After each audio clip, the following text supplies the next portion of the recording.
Well, hello and welcome to Virtual Windsor. I'm Adam Cromarty. It's 11:30 here in the UK and we are broadcasting to equestrians around the world. What a day we've got in store. Not only do we have the packed schedule that you now see on your screen, but we've got something very special coming tonight. Take a look at this. You are hereby invited to the pageant. Get ready as we transport you back to the Victorian era for a spectacular performance hosted by Alan Titchmarsh and Simon Callow. With displays from around the world and a cast consisting of 500 performers and 400 horses, it wowed sold-out crowds in 2019, and now it's your chance to see this never broadcast before show from the comfort of your own sofa. Join us live on Facebook, YouTube, or on the Virtual Windsor website. It is going to be absolutely spectacular and I cannot wait. We're teaming up with our friends at Amala to make it a night to remember. We're asking you to host your own watch party at home, so get dressed up, get some snacks and some refreshments, take a photo of you enjoying that pageant tonight, and you can send them to us via the Virtual Windsor website. And you can win tickets to the Royal Windsor Horse Show, tickets to the pageant, a magnum of rosé and lots more, so don't forget to come back 7:30 this evening. For now though, let's get back to today because, just look at what's coming up. This afternoon, heavy horses, Appaloosas, polo ponies. If you're a fan of international show jumping, then do not fear. We've got some of the very best in the world coming forward to contest in the CSI 5-Star Kingdom of Bahrain Stakes. We're going to be heading to the Land Rover Driving Grand Prix for the cones and the results of that Driving Grand Prix. Can Boyd Excel take the win? Plenty of stuff to enjoy here this morning as well. Don't forget to get involved. All those good luck messages came in yesterday. I know a lot of the riders who are competing in our virtual classes really appreciate them. Let us know where you're watching from as well. It's been such an international audience over the last few days, which has been simply amazing. And one thing that a lot of people have said is how interesting it is to hear from the judges of our classes, and I think that's so true. Take our first class on today's schedule, the Iberians. It's certainly not my speciality. I don't know much about Iberians, but we're about to hear what an expert judge is looking for. So let's make that little trip down to the virtual show ring where Nick Brooks-Ward is waiting.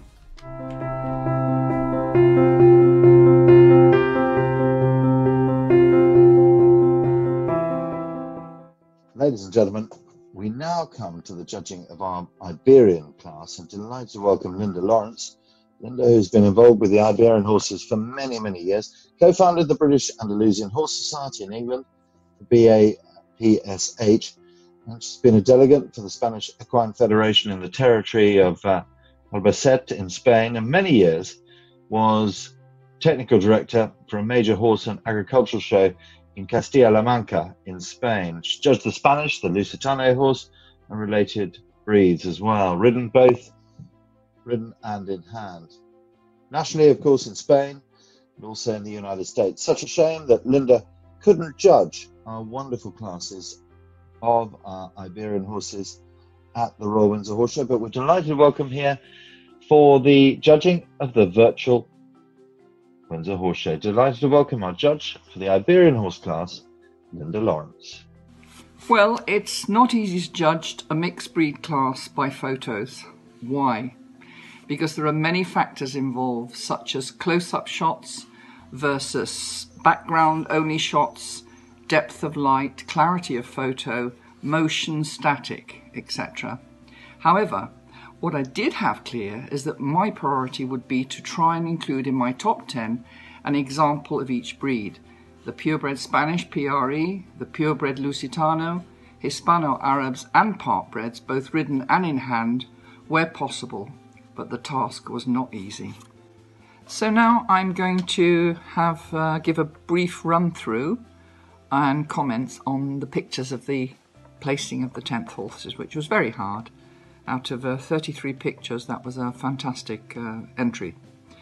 So, 10th place would go to picture number 32. That's Willow del Amalia. This is an example of a very good Hispano-Arab. It's a lovely motion shot And the horse is a good example of Hispano-Arab, which is the crossing, which is considered the most harmonious cross with a PRE horse, usually producing a very versatile offspring. So well done. Now, 9th position goes to picture number 16, Delantera.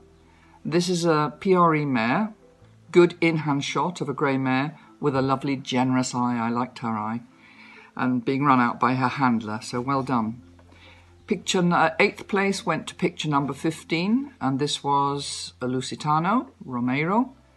This again is a nice still shot of horse and rider. They're both well turned out and attentive, with the horse standing square at halt. So to Romero, well done. So now we go on to the 7th place, which I placed at picture number 20, and that was a horse called Diamante Del Rey. Now, I had a little bit of a problem with this horse because I wasn't sure whether it was PRE pure or whether there was some part bred in there. The reason was that I couldn't really see the head well enough to be able to make a 100% decision on whether it was pure or part bred. But I liked the shot. It was a static shot and it was well turned out combination. So that was 7th place for number 20. 6th place went to picture number 13, Imperial. This was another Lusitano. This was a static picture of a very typey Luso, especially the profile, and an elegant rider. Perhaps would have liked to have seen a more square halt, but the horse is not shown in the arena, so we can't hold that against him. So well done. 5th place went to picture number 6, Batan the 4th. This again is very typical of the more Baroque type PREs of the breed, short coupled and with high knee action, so well done.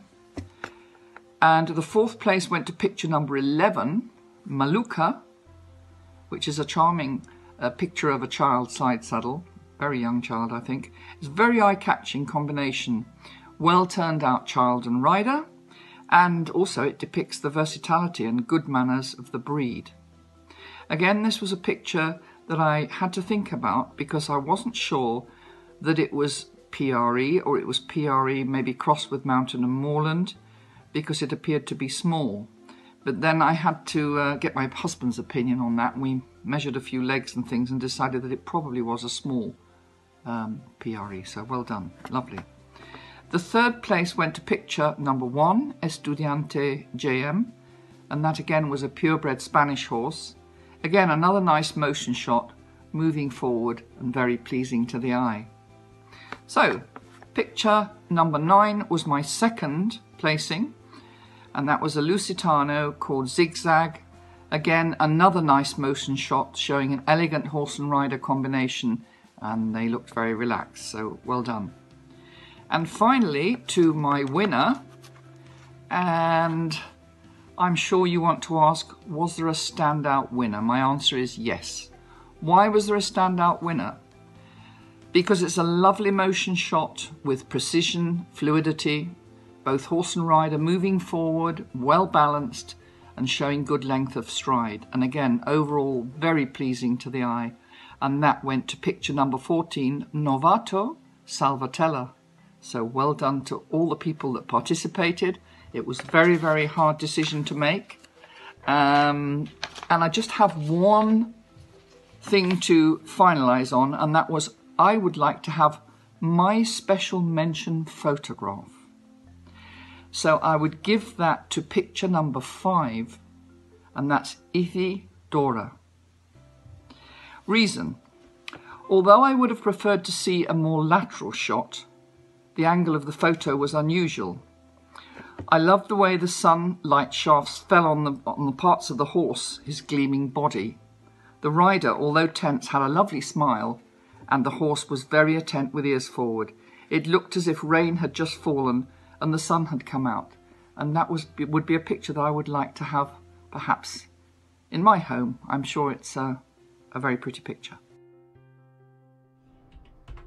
Well, huge congratulations there to Emma Taylor, to the rest of our top 10 as well. Some real spectacular pictures coming in there, and already well done messages coming in Wendy Willman says, well done, Emma Fletcher. Emma's thanking everyone. She's watching. She's online. Congratulations, Emma Fletcher, who finished in third, of course.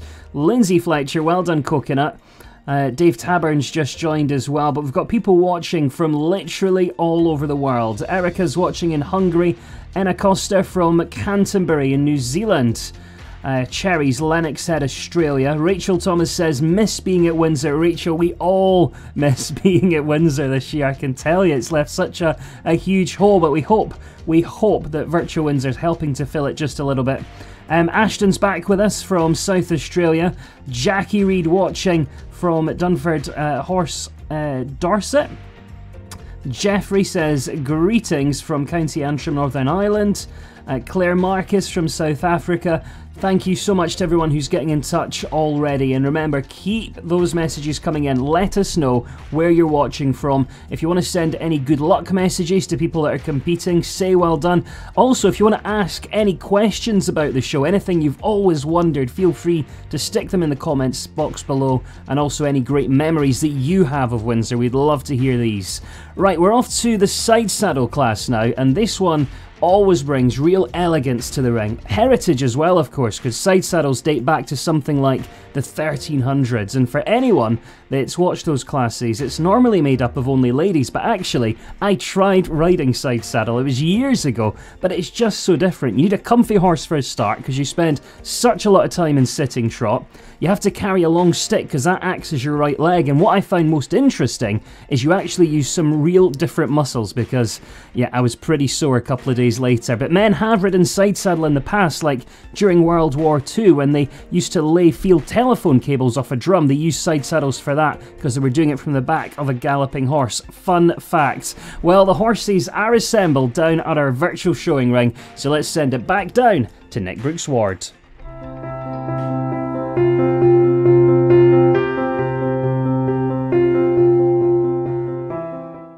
Nigel Hollings, Super Judge par excellence. Good afternoon, good morning. Welcome back to the virtual Royal Windsor Horse Show, Nigel. Saturday, busy day, show hacks and riding horses, side saddle, show ponies, your favourite, and the Appaloosas. Have you ever judged Appaloosas before, Nigel? Yes, a couple of times in a general breed section, and they are very, very eye-catching. You know, I whatever the animal is, I just love to see something unusual, and they definitely are unusual. They certainly are. And we'll come to those a little bit later on during the day. But first of all, Nigel, we're going to talk about the side saddle class. Big entry in the side saddle. Some, 78 came forward in the side saddle. Very strong class, I felt. Yeah, it's a tradition we have to keep going. I remember years and years ago, I mean, we produced the winner of the show pony side saddle class at Royal Windsor. It was one of the very few shows that still had the show pony side saddle. And I hope one day to persuade you all to start thinking about bringing it back because, you know, it was a tradition at Royal Windsor, and we were lucky enough to win it 2 years on the trot. But at the time, I had to get some help to put the saddle back on because I hadn't got a clue how to strap it all up again. But I soon learnt anyway. And Nigel, the side saddle has evolved, hasn't it? Because up until, what was it, 6-7 years ago, it was purely for ladies hunters, really, at the Horse of the Year show and at the Royal International and at the Royal Windsor. And now it's open to all, isn't it? Yeah, I mean, the Horse of the Year show now call it the ladies show horse. Show horse, yeah. And, you know, there's some very, as daft as it sounds, there's some very nice cobs shown side saddle, of which Lynn Russell was a great advocate of this. And we have hacks, we have riding horses, and of course the hunters. I mean, the ladies hunters as a class in itself was in decline. Although at Royal Windsor, in all fairness, we do have the ladies hunter, and then we have a separate ladies side saddle, and they're usually very well supported. In fact, I think we're one of the few shows that still have both. Yes, we are. So, shall we go down the top 10, Nigel? Yep, I'm ready. Well done indeed. So big entry, over 70, not as many as the Mountain of Moorlands or the senior showing. The Mountain of Moorlands, 500. Nigel judged 535 or something yesterday. Yeah. So well done. In the side saddles, in 10th place, lovely picture, this down by the river of the River Thames, Grace Churton and Penwill's Serene de Mont. In 9th place, congratulations to Sophie Judge, Sophie and Richard Pearson's Fine Valley Chancer. In 8th place, 8th, Carla Calver and Smithy's Conquest in 8th. 7th, congratulations to Jana Carney and Cheshire Moulding's Trixie's Silver Spirit, and we'll talk about that one a little bit later on. Well done to them. In 6th place, many congratulations to Fiona Bebb Evans and Balangaris Monterey. 5th, Grace Churton, Grace and Eden Trillick Hera. Again, very good picture that. In 4th, congratulations to Tori Joyce and Crane's Huntingfield Rebel. Now we get to the top 3, Nigel. And in 3rd place, what a picture, gleaming in the sunshine. Well done to Chantel Joslin and Reynolds Royal Decree. Yeah, I mean, the picture says everything, doesn't it? I mean, a beautiful show animal, so well ridden, probably by a junior, and I just love the quality of the horse and how it carries the side saddle and how comfortable it is carrying the side saddle. And that's exactly it, because it does train the horse and the rider to be balanced in every aspect of the riding skill. 2nd place to the Dewhurst's Ballyhoulihan Rags to Riches. Lovely, straight, beautiful extension there. Yes, and such a confident rider, and the horse is so happy carrying the side saddle. I would suggest that this horse is the most amazing ride by the look of the photograph. And as soon as I opened the photograph, I knew it was going to be in the top 3. And Emma Dewhurst, you know, I've never seen her ride side saddle. I've seen her win the Horse of the Year show a number of times in the intermediates and the ponies, but I've never seen her in side saddle. And what a beautiful position she has. Lovely. But the winner, and there is only one winner, and many congratulations in our side saddle class, Katie Jerram with Her Majesty the Queen's Stardust. Yes, I mean, as soon as you look at the photo, I mean, we all know Katie is the most elegant and beautiful rider. She can sit on anything and immediately it looks good. She's one of our best show jockeys of the last 20, 30 years.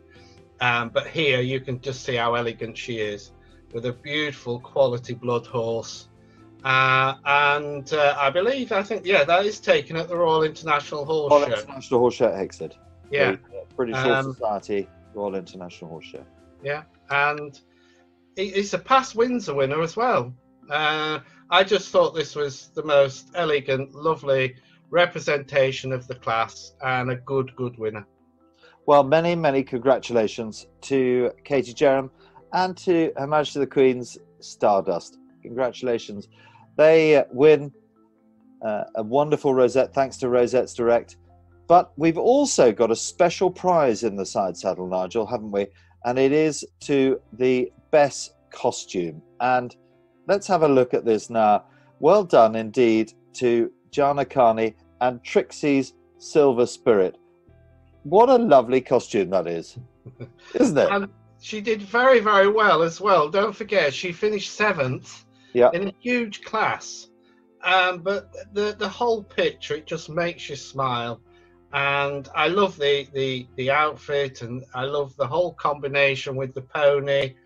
And she looks so determined, doesn't she? Doesn't she? Real concentration on both of them listening to each other. So very well done indeed to Jana Carney and Trixie's Silver Spirit. Special rosette and also a Holland Cooper jacket to the best turned out. Well done indeed. But particularly well done to Her Majesty the Queen Stardust and Katie Jerram for winning our side saddle class. Yeah, huge congratulations there to Katie Jerram. Congratulations to Her Majesty the Queen as well. Congratulations to everybody making the top 10. And so many people online are saying they would like to try Sidesaddle, like Annabella, who's just joined us on Facebook Live. And I think that's so true. I was saying this earlier. You're getting to see classes that sometimes you wouldn't watch. And not only that, we're getting to hear from expert judges as well.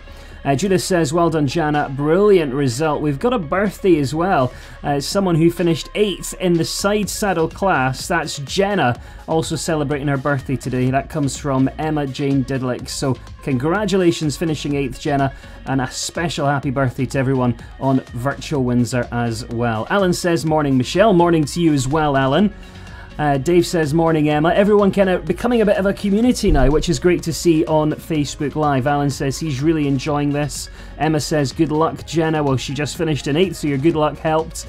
Jen Jardin's watching in Victoria, Australia. Keep these messages coming in. Keep letting me know where you're watching from. But for those that have been to Virtual Windsor in real life, which we call the Royal Windsor Horse Show, in the Queen's back garden, you'll know just how many different things there are to see around the showgrounds, and sometimes you may even come across something unexpected. And that was definitely the case when we sent Hannah Wilkes down to meet Martin Clunes at the BHS stand at the 2018 edition of the Royal Windsor Horse Show. The British Horse Society is celebrating its 70th anniversary this year, and the president of the British Horse Society, Martin Clunes, is here at Royal Windsor today. Martin, hello. Great birthday celebrations for the BHS this year. Yeah, it's terrific, isn't it? It's not only a birthday year; it's been a massive year because we reached 100,000 members this year. So everyone's very, very pleased about that. That is a phenomenal achievement. Now we've got to talk about this guy. This is Bertie, and tell us a little bit about Bertie, the British Horse Society horse. Bertie's been doing the rounds. He was at badminton last weekend, and he's just sort of attracting people, especially young people adore him, and just sort of drawing people's attention to the British Horse Society and all its works. And as well as Bertie trying to introduce maybe younger people who don't know horses or are a little nervous of horses and getting them used to them? Yeah, definitely. And he was really successful at badminton. He had a lot of interest from kids who came up, and then the next question is what's in there, and then, off they go. And why is getting young people involved with horses so important? Just because they'll love it, I mean, they do, don't they? But children, most animals, Disney was very aware of it, wasn't it? Children are born with a fascination to other species, and it either does or doesn't wear off. And it's so well proven how many benefits there are to hanging out with horses in one way or another. So that's why this was just to get new members and get people on board and find out about the work of the British Horse Society. He's very realistic. Got some great winnies as well. Now, Royal Windsor, I know it's not your first time here. It's a brilliant show to be a part of, isn't it? This is our absolute favourite. It's because it's open air. It's very, very kind of country, but it's also really, really royal and smart, and it's just done so immaculately. Yeah. But I've been coming here for as long as I've been president of the BHS, which is some 10 years. I am the Robert Mugabe of horse charities. I'm staying, but they won't get rid of me. So 10 years we've been coming. I know, it's just favourite. Is there anything in particular you're looking forward to seeing while you're here? Yes, I'm hoping there's going to be a Shetland Grand National. I never miss one of those. I love watching the carriage driving around all the obstacles and just sort of drink in the vibe, really. Excellent. Well, thank you very much, Martin, and thank you, Bertie. Yeah, thank you, Bertie. Yes. Well, great to hear there from Martin Clunes. And the good news is for Martin that all the things he said he enjoyed there are coming up on Virtual Windsor as well. Darrell says, I need to stop watching. I've got decorating to do, but I just can't stop. Darrell, don't stop. The decorating will wait. Do it during the week. Joanne's asking, how do we enter the classes? Well, I'm afraid, Joanne, entry's closed ages ago, but I really hope, as well as being at the Royal Windsor Horse Show in 2021, could we have a virtual section as well? Because it really has brought in entries from all over the world. I noticed someone else said that they had a pony coming up that they entered from South Africa. Sandra's watching in Singapore. Gail says, good luck in the riding horses, Emma Holder. Lucy also saying, good luck, Emma Holder. You've got your fan club out there today, Emma. Let's have a look. Who else is getting in touch? We've got Emily watching in Cheshire. Loving the Sidesaddle Class, says, well done, Jana.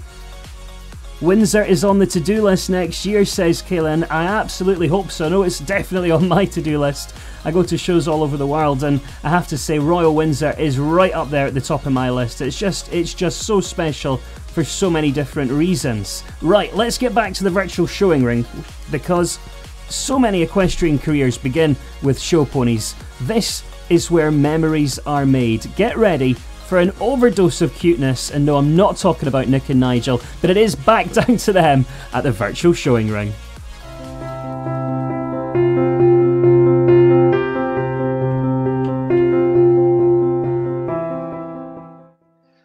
Well, we have a special rosette to the best turned out. We have special rosettes, thanks to Rosettes Direct, for everybody.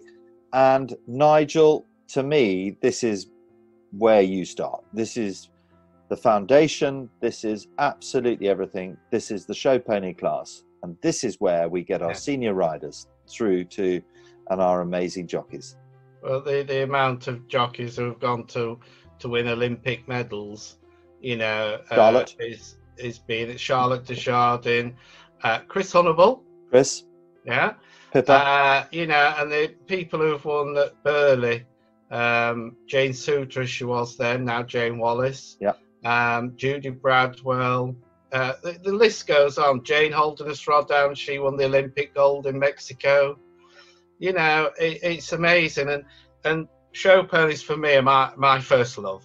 I mean, when I see the Show Pony Championship at Royal Windsor, it is just the ultimate for me. And, of course, for that champion, it receives possibly one of the most famous trophies in showing history, the Bernard Weatherall trophy. And I love it. It's my favourite. Well, I love Royal Windsor, full stop. My favourite moment is being in the middle, stewarding that Show Pony Championship. It is something else, isn't it? On the Saturday afternoon, it puts a tingle up your spine, doesn't it? Well, one year I remember my brother was judging, and it's only about 4 or 5 years ago, and the driving was next, the scurry drivers, and they were all waiting to walk the course, and they all stood at the side of the ring, and as that champion trotted down the centre line, every single one of them clapped. Yeah. Because it was the most amazing champion that year, Broadgrove pony. And it's just a magnificent moment for me. And a magnificent moment to whoever wins the Bernard Weatherall. Shall we find out who's won the virtual Windsor Show Pony Championship? You had another strong entry, Nigel, over 100 in our Show Pony. So very well done. And we take a look down the top 10 out of the 100 or so. And in 10th place, congratulations to Keris Holly and Mount Pleasant Welsh Rose. 9th place, well done to this lovely pony of Ed Equines. Then Christine Bowers with Erin Bowers' Super Pony in 8th. In 7th place, Alyssa Walsh and Drumedan Chanel. 6th place, Lytton Perfection and the Pegasus Jewellery's Lytton Perfection. In 5th place, Emmy Parkhouse and Jacket's Destiny. 4th, Nigel, you really wanted to say something about this pony, didn't you? Maisie Binks and Alice Binks's Woodview Ianthe. Yeah, I mean, this pony has possibly been one of the best first runs that this country has ever seen. And we have a photograph here of it winning the Supreme Championship at the BSBS National Championships. A great feat for a little first-ridden pony. I know the pony, I've judged the pony, but obviously the rules of the game are you also have to take into consideration the photo. and it won't be the best photo of the pony, but I had to have it up there because it is a stunning pony, and like I say, probably one of the best first wins we've ever had. Well done indeed. In third place, Catherine Gale and Newington Tinkerbell. Look at that, Nigel. Yes, now we've had obviously a lot of Australian entries for this competition, and we've got a few in the top 10, and third, and eventually we'll see the second pony, I believe are from Australia, because bearing in mind we don't get to know who they are, you know, we just have to judge the photograph as it is. But I think this is an Australian pony, the most beautiful quality animal. And the Australians, if they lived next door to the United Kingdom, we would have a real battle on our hands, because their ponies have really improved over the last 20 years. Mind you, they have imported a lot of our stallions over there. You would say that, wouldn't you, Nigel? Yeah, yes. No, they are stunning ponies, the Australians, and this one is no exception. Second place, look at that picture, glinting in the sunshine, Annabelle Giles and Clabe Royal Romance. I mean, that could be a Munnings painting, couldn't it? Do you know what? I'm lucky enough, dare I say it, to have a Munnings downstairs. All right. And it was bequeathed to me by my parents. And that is everything, isn't it? Yeah. If it was mounted or a moving one, could have easily have won. Because it's conformation, it's pony character, it oozes quality. You can't help but look at that. And if it was a painting on your wall, you would look at that every day and smile. Every single day. You certainly would. And your winner of your show ponies, very well done indeed to Jessica Salterman and Landman Peony, even. Landman Peony. Yeah. I mean, this is a beautiful quality pony. You can see by its movement, the jockey concentrating, looking very smart. You know, there's no frills with the jockey, no big bunches, no fancy ribbons. It's just a beautiful picture of representing the British riding pony, and I just love it. Very well done indeed to Jessica Salterman and Landman Pony. And Nigel, we also had a special prize in this, didn't we? We had the best turned out, and that went to our fifth place, Emmy Parkhouse and Jacket's Destiny. Very well done. Look at that. Beautiful picture in fifth. It is. I mean, the pony just gleams. The rider is stunningly turned out. I wish she had a slightly longer jacket. But just look at the quarter marks. Look at the attention to detail. It must have taken a lot of work to prepare your animal to go into the ring looking like that. And that's what I admire, because you remember the Gilbert Scotts, Carol and Simone, their forte was how they turned them out. It was perfection. And this to me is as near perfection as I've seen for a long time. Do you know what I've just done? I've just counted the plats. And have you? Yes, I have. And that's absolutely correct. Odd number of plats. Yes. Oh, yeah, it must always be odd.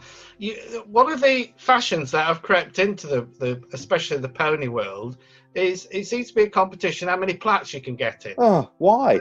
Why make work? Yes. And it's got to be so natural. And like you say, you know, that is just perfection for turnout, is that? Well done indeed. So well done to both our winners in our show pony class, but particularly to Jessica Salterman and Landman Peony. Well done in the show pony class. While Chloe Hibbert says, congratulations everyone, your ponies and all your hard work are a credit to your dedication, and I think that is so true. Felicity Clifford been in touch on Facebook Live to say, nice art reference, Nigel. It's amazing what Nigel knows, and everyone's actually said just how interesting Nigel's comments have been over the last few days. He just oozes passion, doesn't he? Killen McCarthy saying, we've got some lovely ponies over in Australia, and really enjoying the comments as well. You heard Nick and Nigel talking about, just how many nice show ponies are over there. Huge thank you again, everybody getting in touch. It really is amazing to hear where you're all from, so keep that coming. And of course, another favour as well, hit that share button below and make sure all your friends know they can watch. Tag your friends in as well, because we've got a packed schedule still to come today. Now, to win at the Royal Windsor Horse Show would be one of those wins that you would just remember forever. It's a picture you'd have up on your wall, but something you always find with everyone that wins is there's always a backstory. There's always a real journey that's led to success. And in 2018, when Joe Bates won the Hack Championship, there was not a dry eye in the house.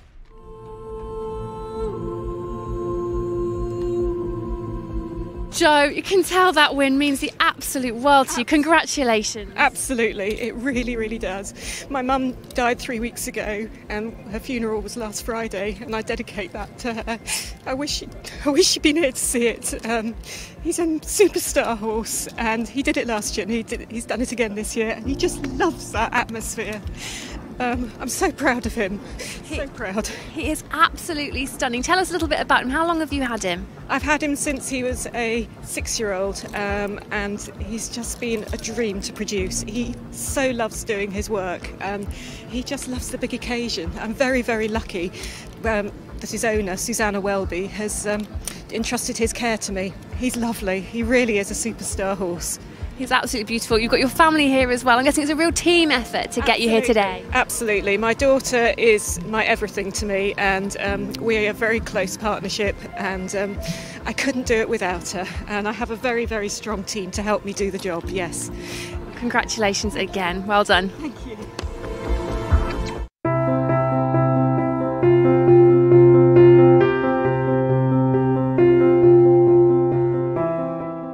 Good morning and welcome back to the Saturday of our virtual Royal Windsor Horse Show. We've just judged the show ponies, and now we come to the show hack and riding horses, and two classes, Nigel, alongside the show ponies, where you have had so much success over the years, haven't you? Yeah, I mean, I've been very lucky. I've had some, because we're only as good as the horses we ride, aren't we? We are. Yes, the horses are the stars, and that's my slight sort of. I get a bit irked about modern day showing because, when you rode with the Tatlow and the Robert Olivers, the Roy Triggs, the Vin Coulsons, they weren't the stars. The horses Roger Stacky. Yeah, Roger Stack. The horses were the stars. Nowadays, the jockeys want to be the stars, and it does sort of. I do correct them every now and again that you won't be where you are without your animal. But yes, I've been very lucky. I mean, Fair Breeze won the Horse of the Year show 3 years on the trot in the late 80s and became supreme. I've had some lovely hacks like Briggan, and my first memory of the Horse of the Year show is 1970. And I remember watching the Hack Championship with David Tatlow on Lady Teller. Yeah. And he was champion. And I turned around to my mum, sat at the Empire Pool, and I said to her, "Mummy, when I grow up, I want to be like him." And they're just some wonderful horses. I've had the pleasure to watch, judge, ride. And I mean, the show ponies will always be the first favourite of my heart, but next come the hacks. Yes, and I remember the great days of Right Angle, virtually unbeatable with Ali Fernihoe, as she is now. Many people don't know, Nigel, that there are actually two types of hacks. One was the park hack and one was the hunter hack. Yeah. And the hunter hack was to take you to the hounds, be the nice, comfortable ride to take you to the hounds. Then you get on your hunter, then you go back on your hack and go to the next draw. Yeah. And the park hack was to be ridden by the gentlemen around the cities and the towns of Great Britain to be the most comfortable, elegant ride with the deep stirrups. Yeah, they were a very social. They were part of a very sort of high society social life.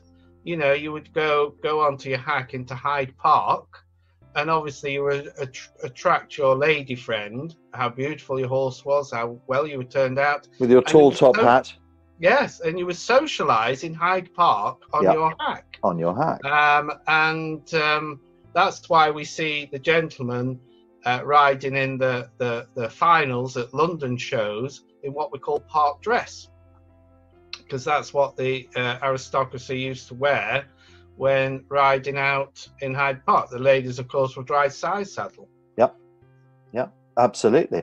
So should we go down the list of your hacks and riding horses? We haven't really discussed the riding horses. The riding horses have been with us for now 30 years, I suppose. Yeah, and actually they were first introduced at the Horse of the Year show. They were in 1950 and was there till 1955. Then they sort of fell by the wayside. And then they were all international when it, do you remember when it had that stint at White City in the 80s? I'll tell you exactly when that was, 1983.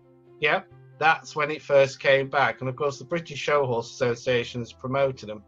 And the riding horse now, probably between the hack and the hunter, are the most popular classes with the cobs. They most certainly are. It is yet another marketplace, and well done to the British Show Horse Association, British Show Hack Cob and Riding Horse Association, as we used to know it. You had a lot in here. You had 150 to judge through. So should we get down to the top 10, Nigel? Yes, let's. In 10th place, congratulations to Jessica Braken and Willowcroft Diamonds Forever. 9th place, 9th is Zadia Mostertz and JJ Kemp riding Fair's Fair. South African, that one, I think, Nigel? Yeah, and I have actually judged that horse. Beautiful horse. And it's just not the best picture. And neither is the 8th, but it's a beautiful horse and a beautiful rider. Katie Jerram in 8th place with Her Majesty the Queen's Petition. Unbelievable winner, but you say not the best picture, Nigel? I'm going to get in trouble with my wife because last year she judged the Horse of the Year show qualify and put it champion. But it is a stunning horse, but not the best photo, and I've got to take everything into consideration. You have. In 7th place, Sophie O'Keefe and Jane O'Keefe's riding Rosemore Midnight Rendezvous down by the River Thames, down by Victoria Bridge. And then in 6th place, Danny Thexton and Allied Answer. 5th, congratulations to Carnsdale Fancy That and Emma Holder, prolific winner that one is. In 4th place is Ava Halloran and Muse. We saw that 2 days ago in the retraining of racehorse class. They were placed in that as well. In 3rd place, Nigel, your top 3, they all stood out for you, as we were saying earlier. Tracy Heaver and Tabitha. Yes, I mean, this is, I wish I could have seen the bigger picture. Yeah. But you can tell it's at south of England, a lovely deep pattern of a horse, the sort I look for in a riding horse. And he looks a great ride, doesn't he? Certainly does. In 2nd place, you're going down under with this one, Lauren Freitag and Poland's Grimler in 2nd. Yes, now, well, it's South Africa, actually. South Africa, yes. It's a stunning photograph, absolutely stunning. I have judged this horse years ago in South Africa. It is a lovely, lovely pattern of a riding horse. But for me, that is just capturing a moment where the horse is just, a horse and rider, they're just stunning together. And he is a beautiful pattern of a horse. Of course, they don't have show saddles like we do. You know, they have practical saddles. And you've got to see past that. Yeah. But that horse, if we brought it over to the UK, I'd love to show it. Would it encourage you to get back in the saddle, though, Nigel? Well, I think I need a cob for that. A nice sedate cob. like we judged yesterday. And the winner, many congratulations to Liberty Taylor Hopkins and Walton Goodness Gracious, winners of our show hack and riding horse class. Well done to Liberty and Goodness Gracious. Yeah, I mean, it's a lovely pattern of a hack, stroke intermediate, whatever you want to call it, because it has a young person on board. And you can see by its stride, its quality, and I suspect, because bear in mind, we don't know the names of these when we're looking at them, but I suspect I judged this horse last year and qualified it for the Horse of the Year show, but I could be wrong. But I just love this photograph. Look at the concentration on the jockey, the movement of the horse, and of course the quality too. I thought it was stunning. And very well done. And in our best turned out went to the second place horse, Nigel, didn't it? It went to your South African horse of Lauren Freitag and Poland's Grimior. Yeah. It was such a beautiful picture, and the turnout. And like I say, you have to see through the fact it hasn't got a typical English show saddle. But that horse, you couldn't ask it to be turned out any better than that. And the photograph just gleams at you. Lifts off the page. So very well done to them both.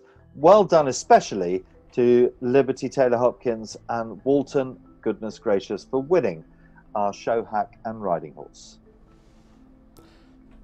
Yeah, well done there to Liberty. Congratulations to Lauren as well, coming all the way from South Africa. And, you know, people that are winning, who are getting rosettes and who are getting them flown to various destinations around the world, you'll have to send us a picture of that rosette hanging up in your tack room, you know, thousands and thousands of miles away. Virtual Windsor really is filling a gap. It really is spreading the word about the horse show as well. Someone's just been on Facebook Live to say they were actually in England. They obviously live abroad. They were in England last year at Windsor exactly a year ago. Didn't know anything about the horse show and ended up going to Legoland, which is just down the road. But maybe next year she can come to the horse show in Windsor. And I think that's just, you know, one of the benefits of Virtual Windsor. It really is kind of exposing the show to people who maybe aren't equestrians and also don't know much about the Royal Windsor Horse Show. As mad as that sounds, because it's one of my favourites. Anyway, lots of congratulation messages coming in. Jen Sanders says, wow, well done Lauren Freitag. Darrell said, love the winner, absolutely stunning. Well done Liberty, says Stella Black. Well done Lauren, says Zadia. And Sally says, please Royal Windsor, bring back heavy horses. We've just had the heavy horses a few minutes ago. They were absolutely spectacular. We've got Amelia saying, Lauren, congratulations, bravo, says Yasmin. And of course, more heavy horses to feature this afternoon. We've got such a great schedule ahead. Now, if you've been watching with us over the last couple of days, you'll have seen the first two legs of the Land Rover Driving Grand Prix. It started with dressage, then we had the high adrenaline marathon, and now today it's the final piece of their puzzle, and it's all about precision. It's the cones. Boyd Excel is leading, but can he clinch the victory? Let's find out.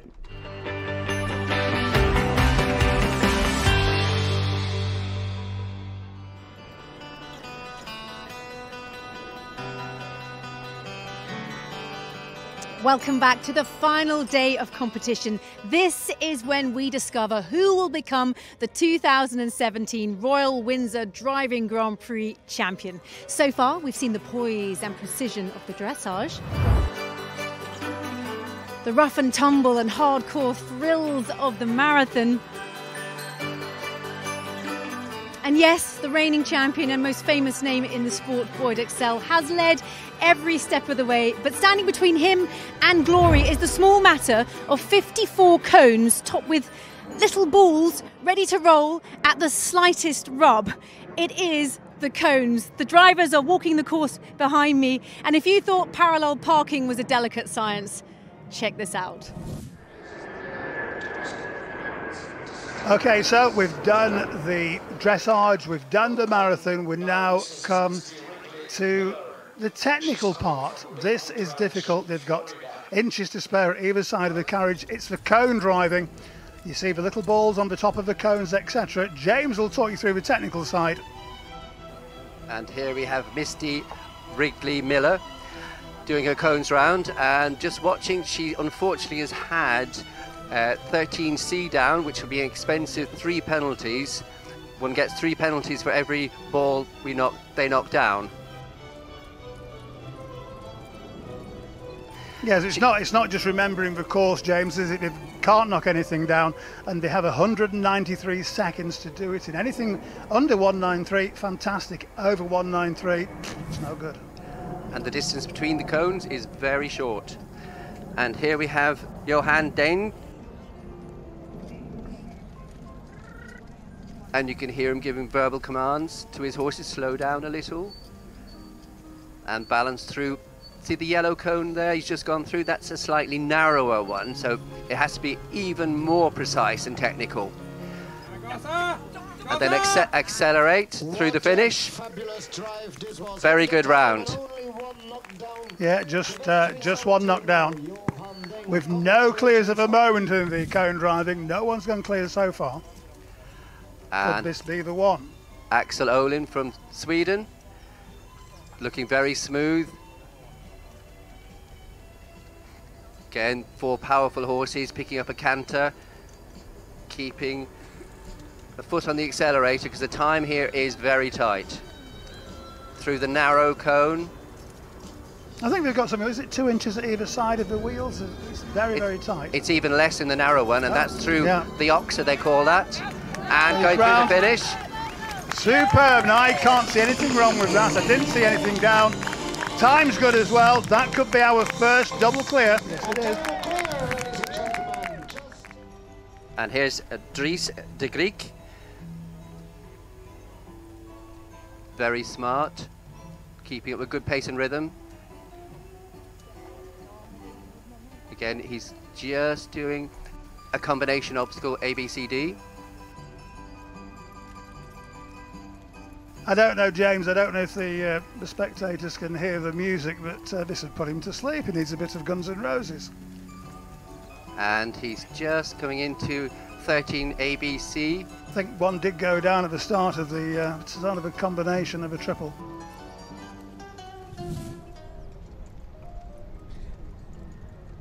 And again, we have George von Stein, who had a very good marathon day yesterday. Here we are, his wheelers, that's the horses closest to the carriage. They're cantering, really doing a good job pulling it forward. Now you can just see the leader horses, the traces are slightly slack or in draft as the term is. So the wheelers doing the work, the leaders are leading the pack. Just wasn't the smoothest of transitions into gate 20, and it's down as well. What a pity, what a shame, the last cone and the last obstacle. But in the time, Georg von Stein in der Zeit, only 1 knockdown, 3 penalties. Well done, congratulations, not so bad. Well, as we'd expect from the world's most prestigious driving Grand Prix, this cones course is proving more than a little bit difficult. We've only had 1 double clear so far, but it's time for the top 3. And Edouard Simonet doing the cones round. He will be very pleased with himself after winning the marathon yesterday and pushing himself right, keeping up to the leaderboard, 3rd behind Boyd Excel and Theo Timmerman.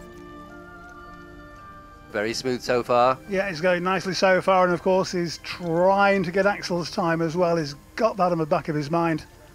Nothing knocked so far, but nothing to play with. And that puts a lot of pressure on him. He's going to make sure he doesn't get any time penalties, and going fast increases the risk of having a ball or 2 down. It's very quick galloping around there, and a good turn into... It was a good turn. But can I get this? This is tight. This is very tight. Oh, he's got it as well. The offside cone, the whole thing, whole kick and caboodle went. That could prove expensive for him. Yeah, we're in the top 3 now. Accelerating again. He's near the end of this course. Through the narrow one, and then he's got an oxer, it's called, which is 4 cones, keeping straight for a long time.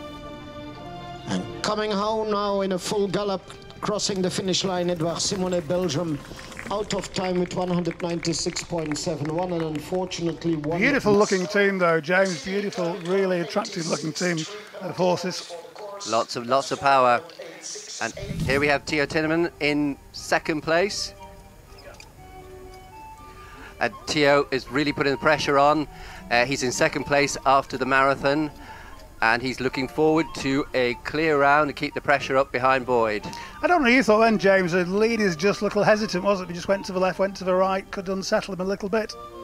Yeah, a little bit less fluent and smooth. Could be an expensive. Yeah, sorry, could be an expensive mistake at this level. Yes, it could. He's having to gear down a little. I think at this stage he'd like to be a bit quicker. I think he just rattled gate 9, but nothing fell, so we're okay. Aha, he's accelerating now. We're about halfway round. 193 the time allowed. Little tight to 10 by the looks of things. And yes, the left hand has gone.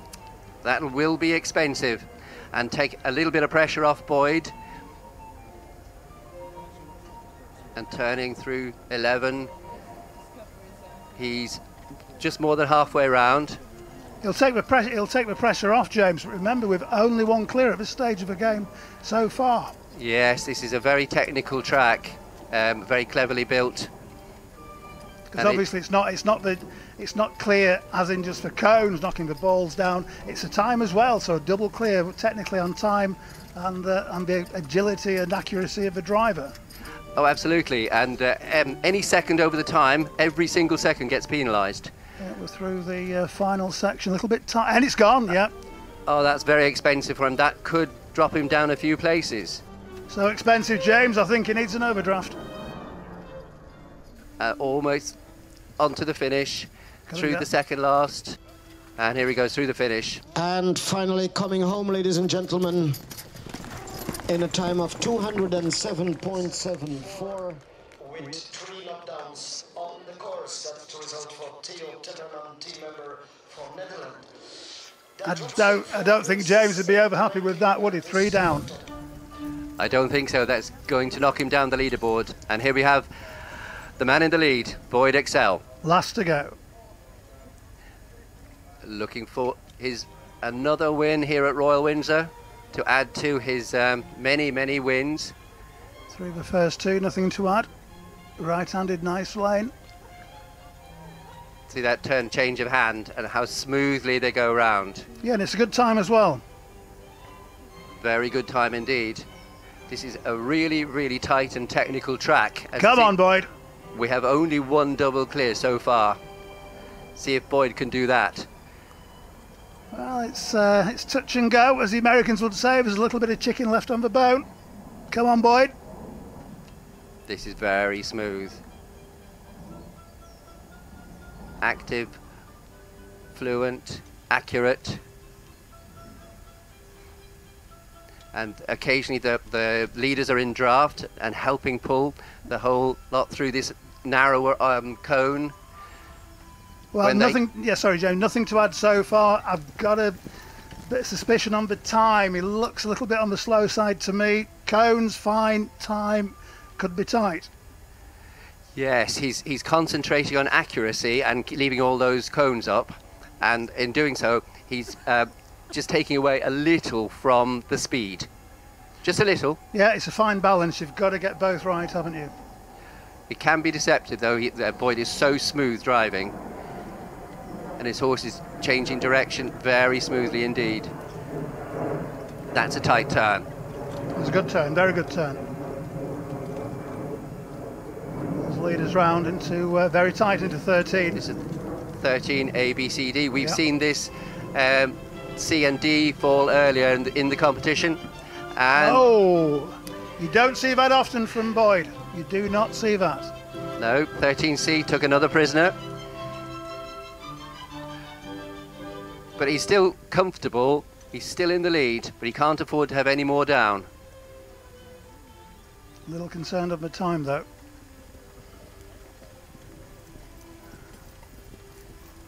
He's put his foot on the accelerator. Yeah. He's getting close to the end, to the finish.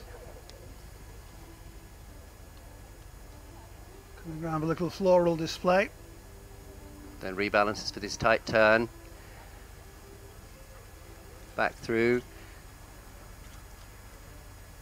Then round to the right. And accelerate again. Now he's to finish off with, he's got a narrow obstacle in yellow. And then a right-hand turn to an oxer and then gallop through the finish. Okay, so this is it. It's on the last now. Has he done enough? He's had one down. The time, it's all on the time. It gives them the heads. He goes. Is he going to be the champion? The judges will confirm it. And in music by Cliff Richard, we have the winner. Boyd Excel takes Windsor 2017. And that's confirmed. Boyd Excel for Australia wins with 142 penalties. Edouard Simonet for France in second with 155. Followed by Cousteron for the Netherlands on 161.22. What a fantastic competition. We're delighted Lizzie has collared Boyd down in the collecting arena. Well, here he is, the man of the moment, once again. Boyd Excel, huge congratulations. And while everyone else struggled slightly, okay, you had one of two, didn't you? But you made it look easy. Yeah, just one down today. I was aiming for a double clear, but again, very pleased with my young horse Alonso. He did a good job in there, so yeah, we're thrilled. So we now come to the presentation of awards. This is what it's all about, isn't it? A very, very proud Boyd, I'm sure. Boyd Excel here in the Castle Arena, receiving the trophy, the rosettes, and shaking the Queen's hand. Must be a great honour for him, James. Oh, absolutely. All the work, all the angst, all the excitement that's gone into these last 3 days has paid off for Boyd. There's a happy man. Well, of course, congratulations there to Boyd Excel. He really is one of the best in the world, and it doesn't matter where you go or where he travels to even. He is always a force to be reckoned with. He always rises to the top, so congratulations to him. And of course, make sure the next time you're at the Royal Windsor Horse Show, you wander past the arenas and down to the driving areas, because the marathon course, you know, the backdrop down there is just absolutely spectacular. It is definitely worth a look. Fran Cleland's on Facebook Live and saying really loved watching Boyd drive. Chrissy said he's very good. Lots of congratulation messages coming in from our previous classes as well. Claire Marcus says, well done Lauren and JJ, flying the South African showing flag high. They were just tremendous. Thanks again to everyone who's getting in touch. Jean Hollins has just joined us from Saratoga in New York. Make sure you hit share, let all your friends know that they can enjoy the virtual Windsor Horse Show. Keep sending those messages, keep telling me where you're from, and if you want to ask anything about the show, if you've got a special memory of Royal Windsor, that would be great to hear as well. Now, we're about to pick up the action with our daily instalment of international show jumping. We've got the 2019 Kingdom of Bahrain Stakes for the King's Cup on the way, but whilst those riders are warming up in our virtual collecting ring, let's meet two of the course designers that would have been at this year's event. Good afternoon, good morning, wherever you're watching in the world, and welcome to Virtual Royal Windsor Horse Show 2020. With me on the screen now, we've literally got two of the legends of international show jumping. Perhaps the two greatest course designers I've ever had the privilege of working with, and obviously calling my friends.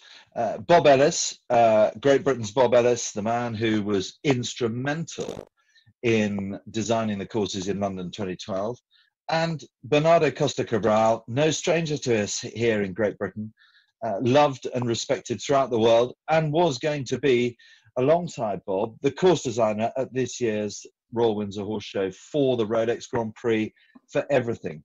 But first, I'd just like to talk about a very dear friend of all of ours that passed away recently, the late great Dhoni Mbe.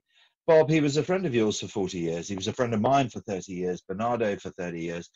What did John give to the sport of show jumping and the whole of the equestrian world? Well, I think there will never be the likes again. I mean, he was just the most magnificent course designer in his own right, and then possibly the best judge in the world. Yeah, I agree. As far as I'm concerned, he was my mentor. He did if I couldn't have got where I was without him. He was a fantastic person, and I'd like to class him as my best mate. I think all of ours, Bob, and very well said. And wow, yes, I mean, yeah, so sadly missed. And the world has lost a great man, the whole world. Bernie, loved and respected throughout the world. Could be a little tricky to work for, you know, as the course designer versus the senior judge, but that was his job and he took that very seriously. Yeah, he was a fantastic professional. For me, it's very hard to talk about John because he's one of my mentors. The other one is here with us. It's Bob. It's my everything, my father. But for John Dhoni, he helped me. He inspired me. He was fantastic, and he allowed me to be in the European Championship in '99. Was when I was very inexperienced, and that actually was very important and fulcral for my career. So it will be missed. I lost a friend, to be honest. I think we all lost a great friend. Personally, I always said this to JD, the most influential fence in show jumping is the bicycle fence in Spruce Meadows. And who designed that? The one and only John Dhoni for the World Equestrian Games in The Hague in 1994. That has cost more riders, more millions of dollars in the world than any other fence. And that was all down to JD. And he was a man for detail, a man for great passion, but above all, a real friend. Thank you very much for that, guys. Bob, you were going to hand over the reins to Bernardo this year, but you weren't going to hand over them completely, were you? Because Windsor is, well, it's one of your favourites, isn't it? It is one of my favourites, and I think Bernie knows who the boss will still be. What, when he comes back in 2021, if we invite him? Yeah, I mean, Windsor's a great favourite to all of us, really. It's just a tradition, Windsor. I mean, to get the international show jumping, world-class show jumping, world-class dressage, world-class endurance, carriage driving also, in one of the most iconic settings of any show in the world. It's just amazing show. Bob, when you set out designing the courses, and you were going to say, here, Bernie, have this hospital pass this year, you would be there, but you wouldn't be up at 5 a.m. building the courses, but somebody else would be.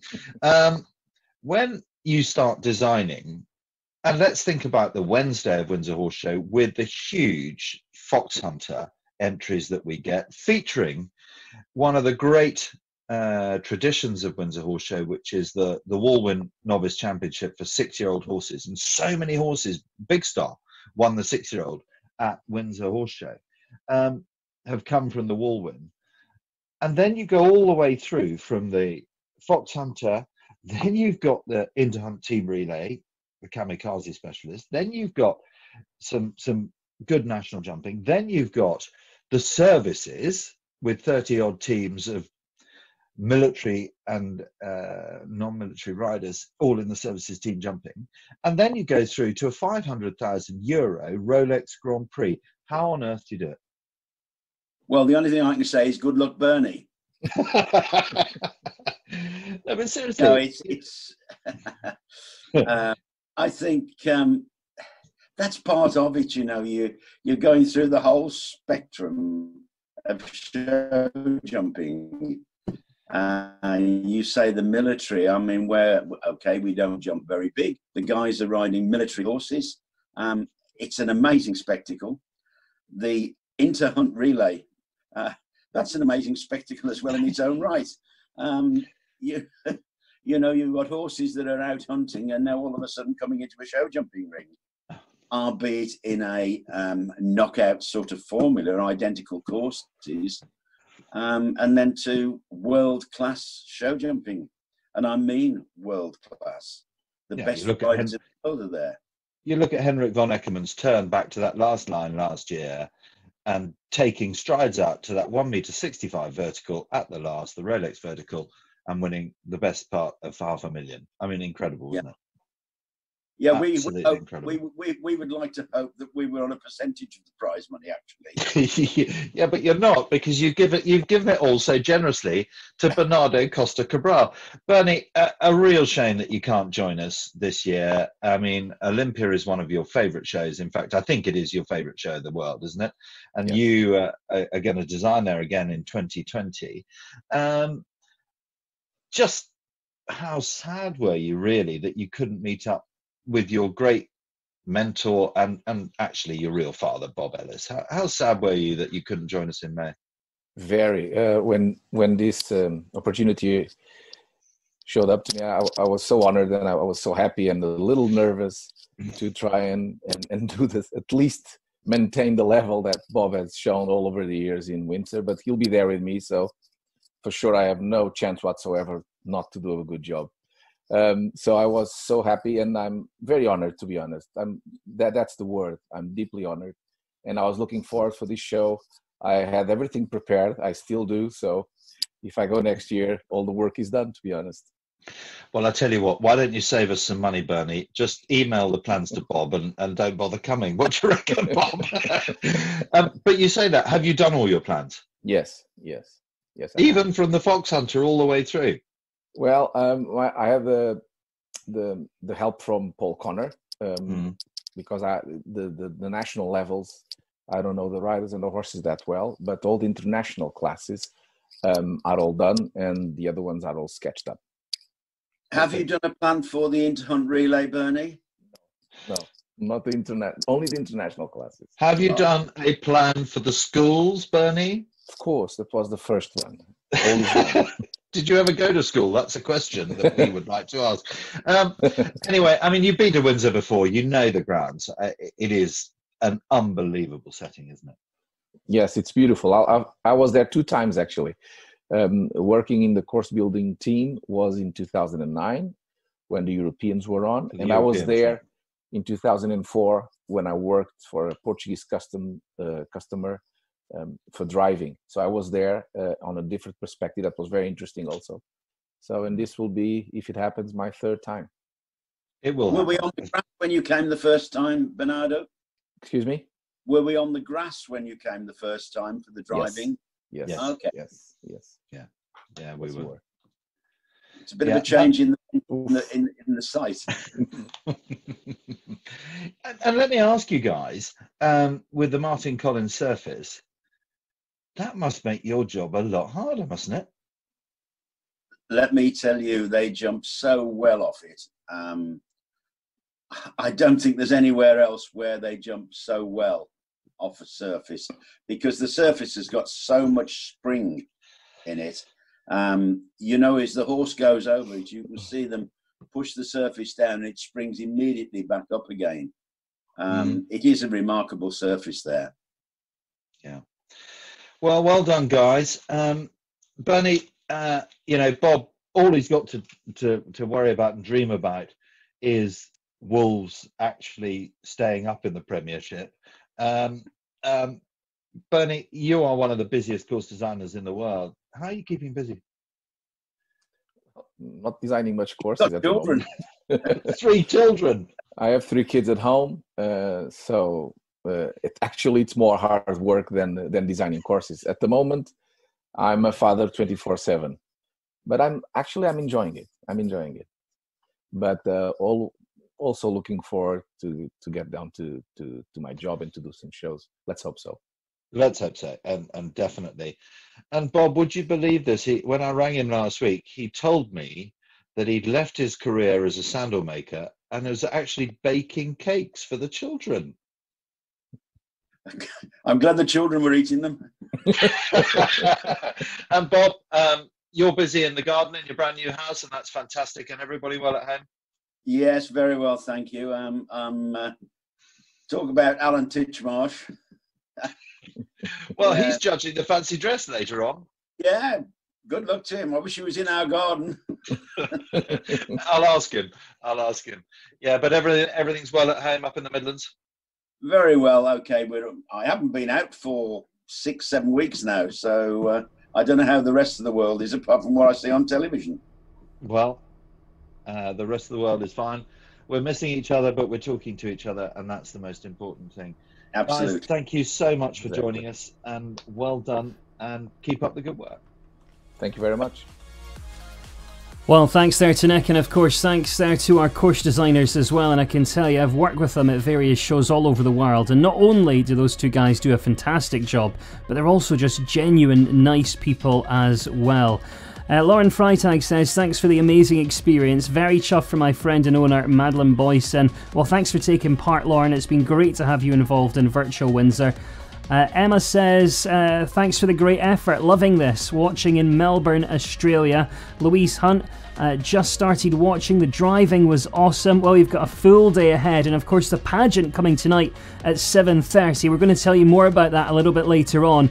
But it is just a musical spectacular with so many horses, so many performances, and in front of a royal audience as well. That's 7:30 tonight, UK time. Right, it's about to be underway here with the international show jumping installment of the day. We've seen some great sport over the last couple of days, and today we're off to the Kingdom of Bahrain stake for the King's Cup in 2019, where I'm joined in commentary by John Garner. And I tell you, we got a much stronger course today. Bod Ellis has turned the screws a little bit from what we saw yesterday. There was a lot of clear rounds. Horses looked really sharp, looked really good. I think we're in for a right old test today. I had a walk around the course, and there's some questions out there, as you would expect. Yep. It's the Royal Windsor Horse Show. A lot of money on the line, a lot of world ranking points, and we for sure have some of the top quality about to take this test. Well, our athletes have already had a chance to go out and inspect that course a little bit earlier today. And we've got a whole host of names, as Ali mentioned there. 6 out of the world's top 10. I think about 15 out of the world's top 20. Holly Smith on the right of picture there. Laura Rennick, she's also had a win in the national competitions. And oh, there's a whole host of names there, from Ben Mayer, Laura Kraut, Jessica Springsteen. And even you, John, when you were out walking the course. Yeah, it's a quick rush up here to get set for that first one coming back in. It won't be long now. And like I said, I mean, early on, even just sort of getting the flow on it, but there's some questions you have to ask yourself, and this is the key part of this, is when you know your horse.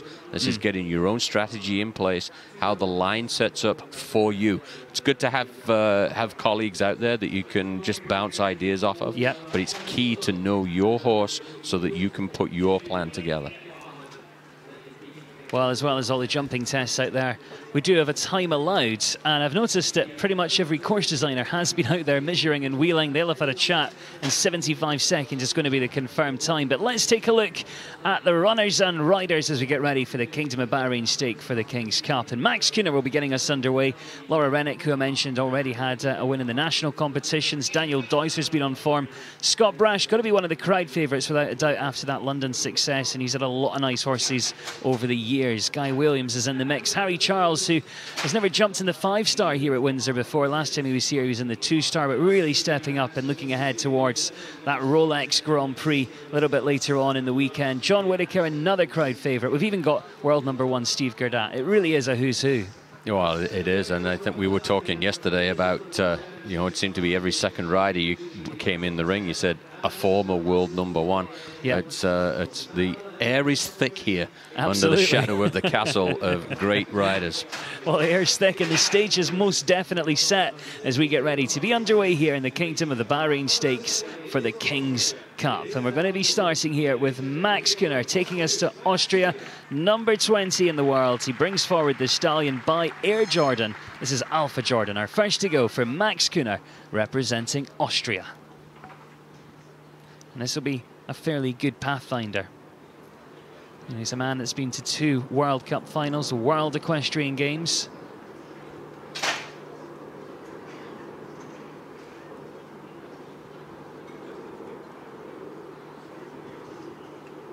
And we're starting right up at the far end.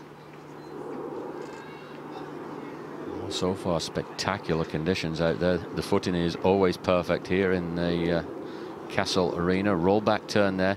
Max already deciding he's not going to take a chance with the time allowed early. Heard Holly Smith there say the riders are fully expecting the time to be much tighter.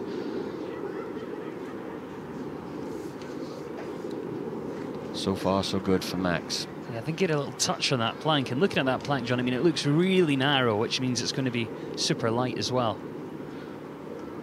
Easy 4 strides to that plank and then roll back around to the Rolex Oxer, which is quite tall. Not very wide, but one that can easily get caught out. Triple combination across the ring, 2 stride, 1 stride, middle part coming down. Didn't come back quite as hard as Max would have liked there, back onto his hocks to get the elevation. Just keeping that even pace around. 7 strides and then 5 coming home. And there we go, first one in, 4 faults. And just that one rail coming down, 72.03. Max Kühner, Alpha Jordan, representing Austria. Not a bad start to this competition, 72.03. And again, that time allowed set at 75 seconds. So it's not overly tight, but I think definitely still a part of the test. But we saw right out of the gate, mentioned it, Max was very efficient, 1, 2, 3. Wanted to get on that pace early, get those first 3 jumps out of the way. He just stayed down over his front end there. Max would have liked him to come back and rock up a little bit. Maybe just peeked at the water. But right down towards the in-gate. That can be so distracting for the horses towards the end of the course. Well, now to the first of our British riders, Laura Rennick in Dublin, joining us now for Great Britain.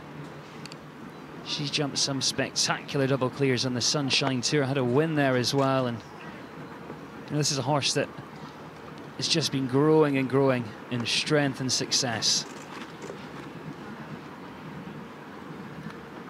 5 on down to this double combination. 7 strides to that big oxer. Easy 4 to the delicate plank again, right by the in-gate. And then he can whip around.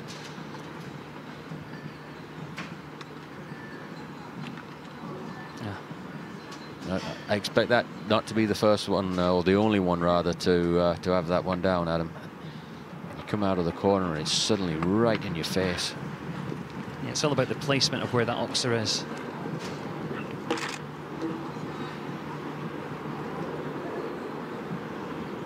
Second one coming down, sitting on 8 at the moment. I'm sure some people will remember Anthony Condon with this one. Will Whittaker, he's ridden it as well. Yeah, not the afternoon she was hoping for. 2 down, total of 8 there, 73.29. Great Britain's Laura Rennick and Dublin the 5th. Just those oxers.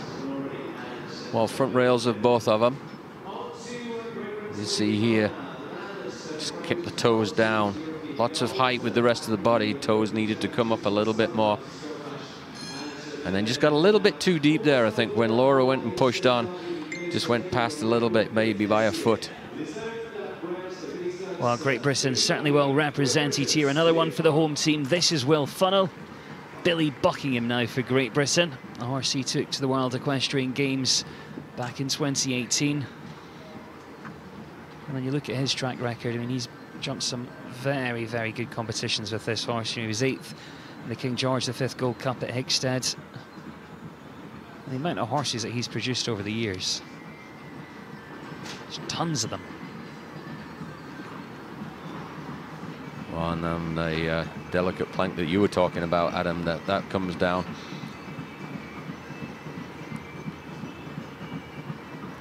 He's a big lad, this horse of Will's. It's a lot of horse to get packaged into that tight space. Areas where you can let him gallop, I think, is a little bit easier for him.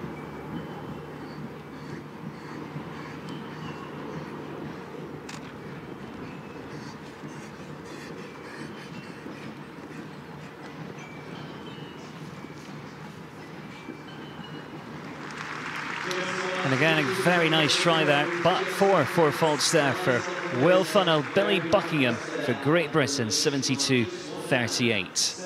So 3 combinations gone so far, 2 on 4, 1 on 8. It just took a little bit of a shift to the left there on takeoff. And I think it was more about the room when you've got a big strider like that. You got to get it done early, and I think you've even got to take a shot at the oxer before to try and make them land a little bit more shallow.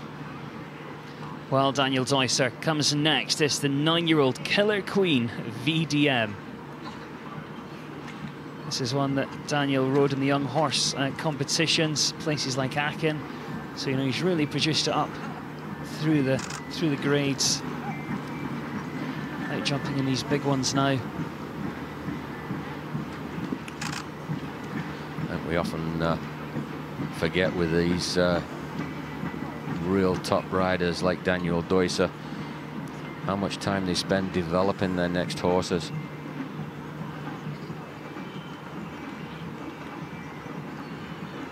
So used to seeing them at the right at the sharp end of the sport on their great ones. You've always got to be having that pipeline. Back rail on that one comes down. That can happen with these narrower oxes, Adam, if they're not careful. Horses can get caught out by them, almost jump them like an upright.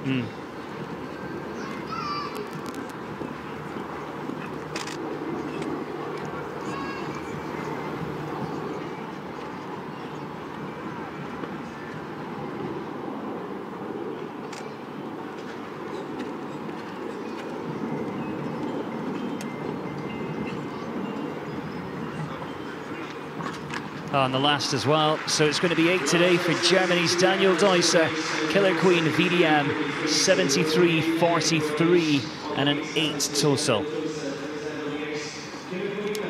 31 in total coming forwards here in the first round. 4 combinations gone so far. So just catching that back rail there. Popped up in the air but then just didn't carry across. That looked to me maybe like he just started to lose his focus at the out gate. Back leg stayed down and then just trailed all the way through the top 2 rails. Well, many Olympians in the field, and Nicola Philipparts is certainly one of them. Represents Belgium with this one, H&M Icker. And a real frustrating start to his round, just taking the first down. It's a long way home after that. It is a long, long way around. And it'll be interesting if he'll then try and be, you know, one of the fastest 4-fault rounds. Well, at this stage, without having that clear round, you might as well. Yeah, right? absolutely. Nothing to lose. There's a lot of money up for grabs here. Second rail comes down. And the third. Nicola deciding to call it a day. That's a real shame. Nicola Philipparts for Belgium then, deciding to retire here in round number 1. Still to come a little bit later, Scott Brash to come, Holly Smith enjoying her first ever Windsor, Eric Lamaze, Jessica Springsteen, all in the mix, and they'll be getting ready to come forwards here in round number 1 of the Kingdom of Bahrain Stakes for the King's Cup. And this is one of the highlight competitions here. Yeah, just see there with Nicola Icker not really giving him a lot of help there. No. Right, back to Great Britain we go then. Scott Brash, one of his incredible string. This is Hello Senator. Some nice lines, including Indoctro, involved with this horse. He's 10 years old now. A couple of top 10 finishes with this horse, in fact, at Olympia.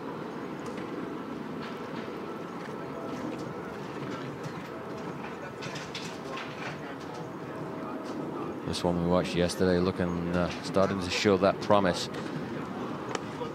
A little casual there.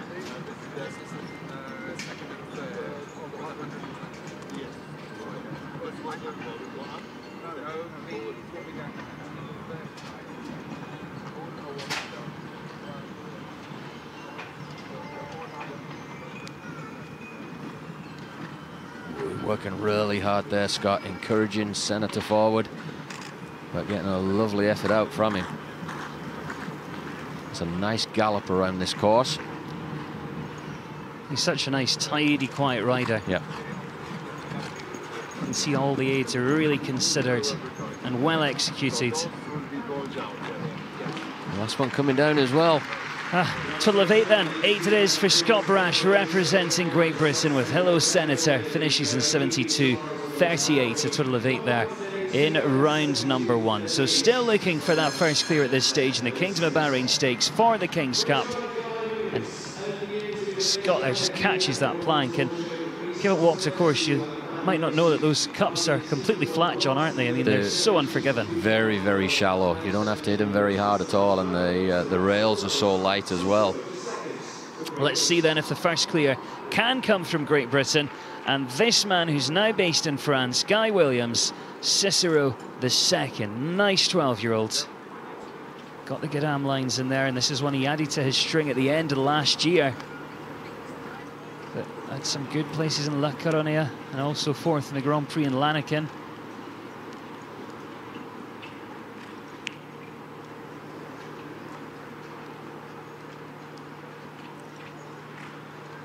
Completely different test today, isn't it? You can see as they land in down that line, they've really got to sit back and make the horse wait. Straight away. And like I said, I mean, that's one of those things that maybe what you could try and do is get a little bit closer to the oxer so they pop it a little bit more. Yeah. So maybe they don't land out. Now you run the risk, obviously, on the back rail. But again, that's where you have to know your horse, what its qualities are. Just drifted there a little bit left, anticipating the turn.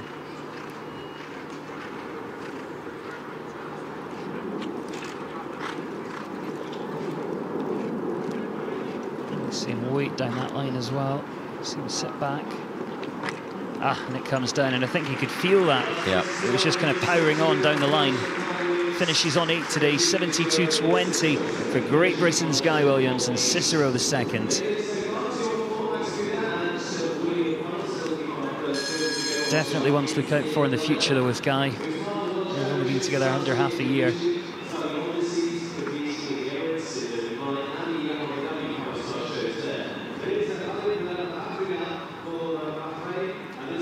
Well, many nations are represented here, and Khalid Hilal Al-Khaltari is our next to go. He represents Bahrain with the Awal BDF, a horse he took to the World Equestrian Games in Tryon last year.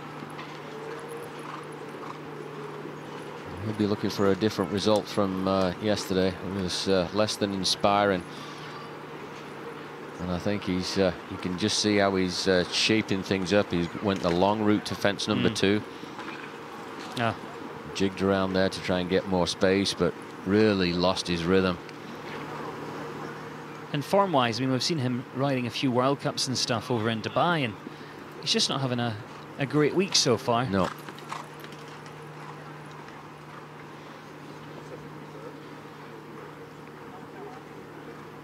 Well, you see that in every other sport, Adam. As the form is fleeting, as they say, and you know, these horses, I mean, they are not machines. You just can't get it, you know, every week in, week out, and the sport is so hard.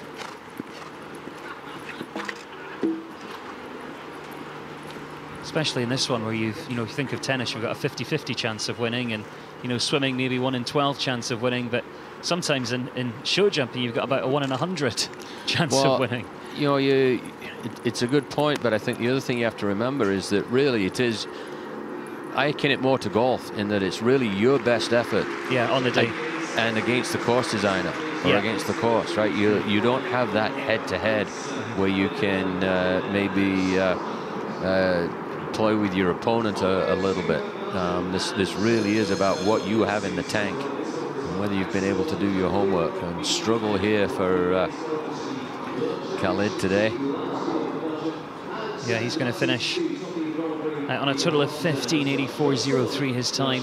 15 faults is the total with jumping and time faults combined. Jos Verlooy, such a nice guy and a great horse as well. It's got for pleasure lines in there as well as Eldorado. It's a nice 10-year-old. Japetero VDM and Jos Verlooy for Belgium. He's had some great input over the years from Harry Smolders and of course his dad. I mean, that's a great grounding right there. And Axel Verlooy on board. Well, you just imagine as a young lad the amount and different types of horses he would have ridden and had exposure to. Yeah. Absolutely incredible. Big believer in that, right? As many different types as you can. Really hone your skills. We all have a tendency, I think, to have a certain type that we prefer, but there's no question in my mind you really do develop a different feeling as a rider if you can get on some different types. I think riding with different people is important as well, because I mean his dad's got tons of experience, but yet he still goes and gets help from Harry Smolders as well. And different eyes, different perspectives. Well, and some different philosophies too, and sometimes it's just making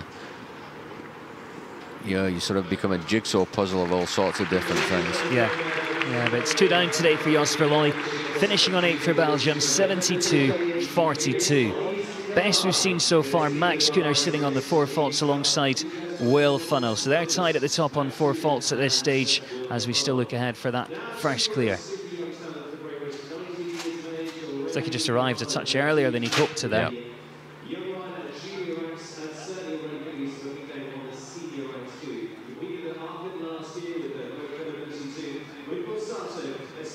Just stayed a little bit low there with the front toes. Great Britain's Harry Charles. Next to go, Borsato. Quite a new horse for Harry, actually. He's got a great history at this show. He's been here competing in the 2-star, and now he's moved up, and I know he is looking ahead towards the Rolex Grand Prix. This is another one that's had some great input from his family. You can't go far wrong with Father Peter Charles at the wheel.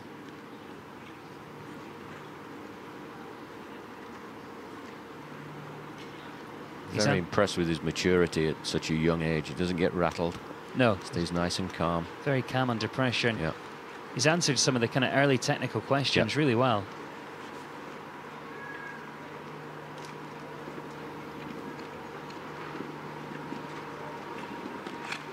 I just see there he steadied for the upright and then really pressed for the oxen now to keep that front end back. Horse is just a little bit upright in front. So Harry's got to work really hard to create that space to give him the time. And this would mean a lot to him to jump clear in front of this home crowd today.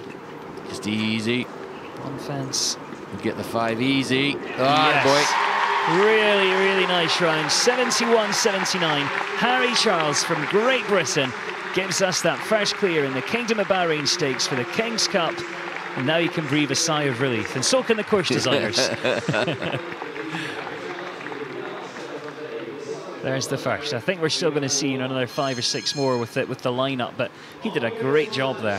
Oh, super. And like I said, it's just that maturity that he's got. He didn't panic, and then, like you said, he got through all that early difficult stuff, and it would have been so easy, especially knowing that 5-stride coming home is a little bit forward. But he's got a real good forward-going horse, so he didn't have to do too much. Well, now we look for that second clear to guarantee a jump off, and Shane Breen definitely a contender. Kanya Makan comes forward next. Now this horse is really, really fast. He won the speed at Hakestead, but unfortunately we're not going to see him go in that jump off today. I think that is like the 3rd or 4th one we've seen, Adam, that almost a little bit casual coming around that corner, and then you used the line before, get there a little bit earlier than you think. Yeah. Right, and you sort of go out to give yourselves a little bit of time, and maybe almost take too much time. Ooh, you have to work hard there.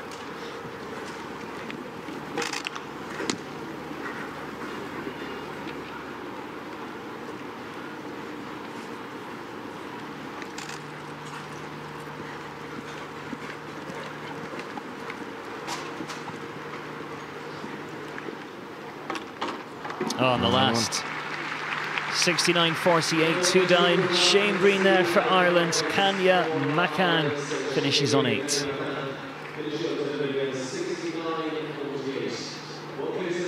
So Harry Charles sitting at the top is our only clear. Max Kuhner in second. Will Funnell currently in third.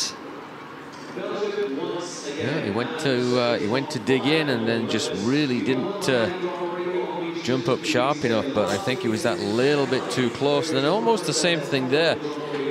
And Shane had got his 5-stride done nice and early and was able to close up. And then I just wonder if from this angle he couldn't quite see it, but I think maybe just ended up a couple inches too close. Now we go to Belgium. Peter de Vos is next. Julissi van Orsi by Cicero. Horse he's had for 3 years.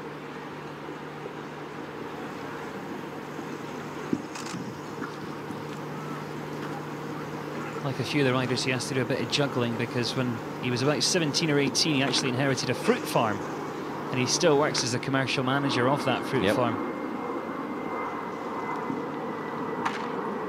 Little rattle.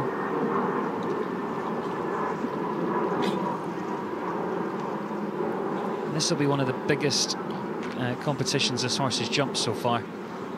He's been jumping the sort of 140, 145s, and the fence is out there standing at about 155. Yeah, and we just start to get a little sprinkle now too. Just see it on the lens. Peter having to work quite hard there in that delicate 4-stride to the plank. You just see him, a grey horse, just shaking his head a little bit, resisting. Now he's going to have to press.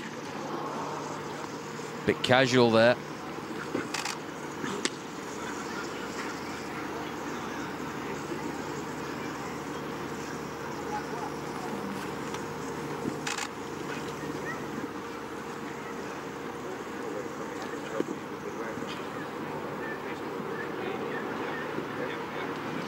Well, in a way, you'll be a little bit frustrated about that rail, but, you know, moving the horse up to this level, and when you look at the questions he did answer nicely, I mean, I think you'll be quite happy, really. Yeah, look, you always have to balance it, right? Like you said, when you're moving horses up, I'm sure that would have been very much part of his understanding. What a great camera angle that is. Cut right down on that back rail, though, and to be honest, you got the sense of that coming in. He jumped in nicely. Yeah. Peter left him nice and casual for the upright, but that's where the horse has to learn then to go grab the bit and chase the back rail of the oxer. Well, this girl's enjoying her debut here at the Royal Windsor Horse Show. Already had a win in the international jumping here. Holly Smith for Great Britain with Heart's Destiny. We've seen her jump Nations Cups with this horse, and it kind of looks like that type. Yeah.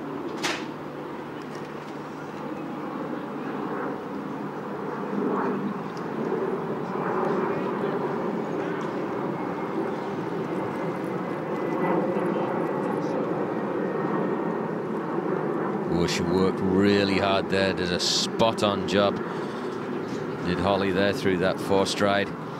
Heart's Destiny, a big horse, and really does like to gallop along. She was able to balance him up, keep him nice and quiet, and then trust his carefulness. Now, got to go on here. Well done. Taking 6 strides across the middle. Now sit Chile. She's not going to have to worry about the distances. They'll show themselves.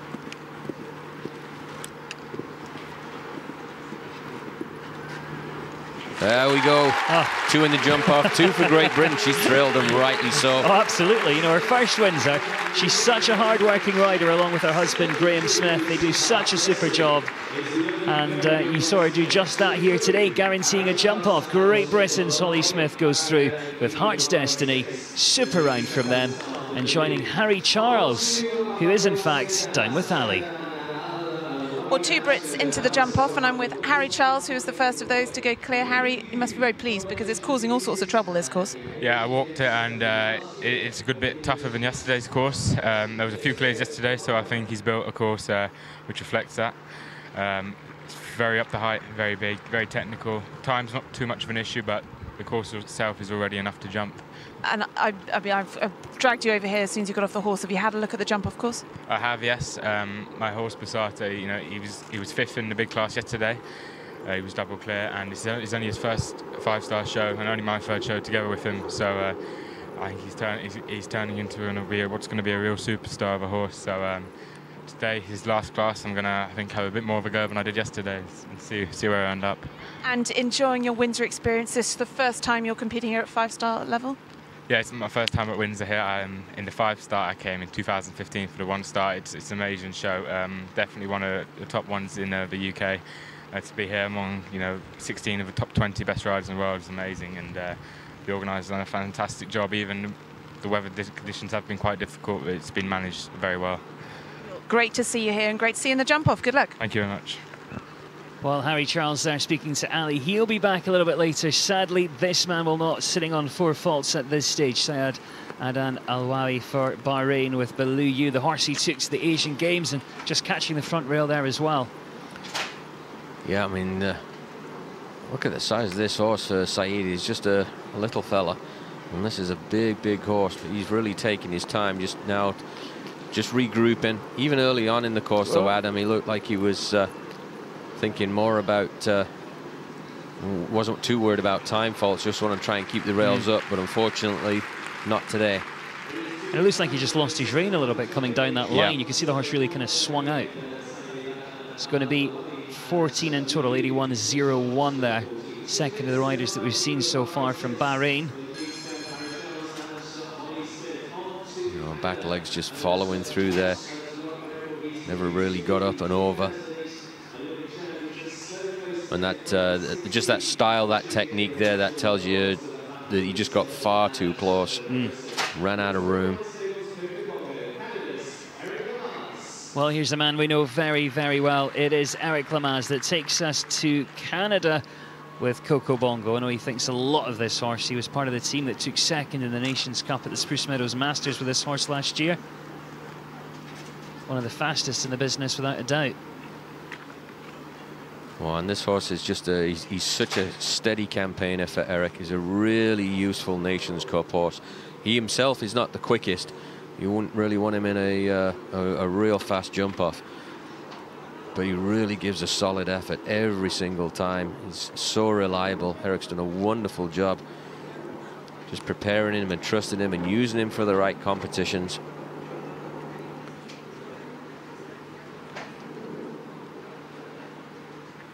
He has a unique way of going. He almost sort of gates in his canter. I asked him early on when he sort of started with him if he found that sort of a challenge. He said initially, but just gets used to it. The reality is the horse jumps out of it, and you can see he's opting for the wide route there. We'll have to keep going, otherwise he's going to get time fault. Oh, that's too bad. Yeah, you can see him using a couple of longer routes today. 78.63, and it is going to be one time fault there for Eric Lamaze representing Canada. At the moment, that will take him into 3rd place, but a long way to go. He'll be thrilled with the effort from Coco Bongo. I mean, absolutely nothing wrong there. Just look at that, how sharp he did. He's such an easy jumper. Yeah, that is a shame for Eric.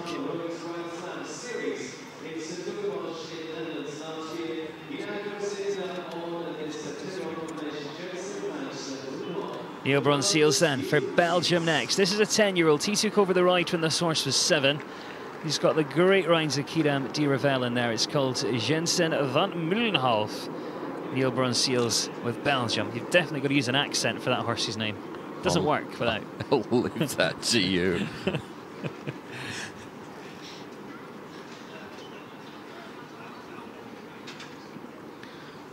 Great to see Neil's back at the top end again. Yeah. With some quality horses. Great guy, super rider.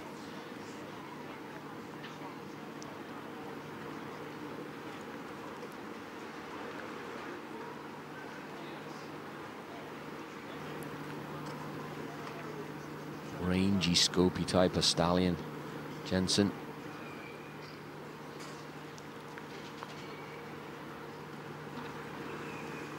Can be a little bit loose with his front legs, just saw that there.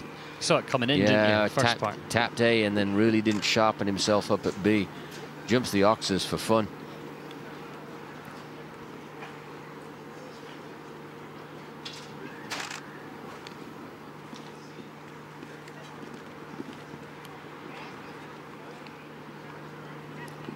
I was going to be a little bit disappointed with that, I think.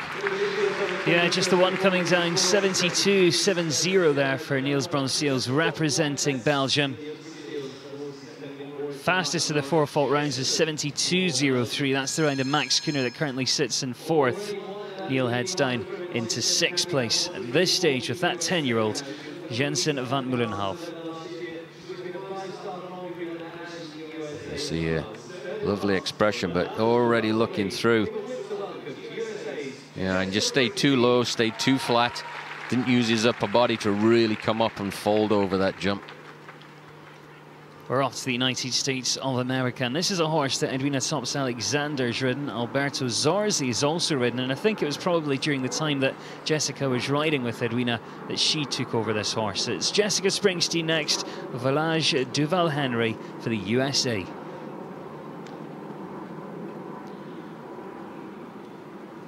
It's another horse with Kiram Di Ravel lines. I think that must be the most popular stallion right now. Well, he was a pretty darn good horse himself. Yeah.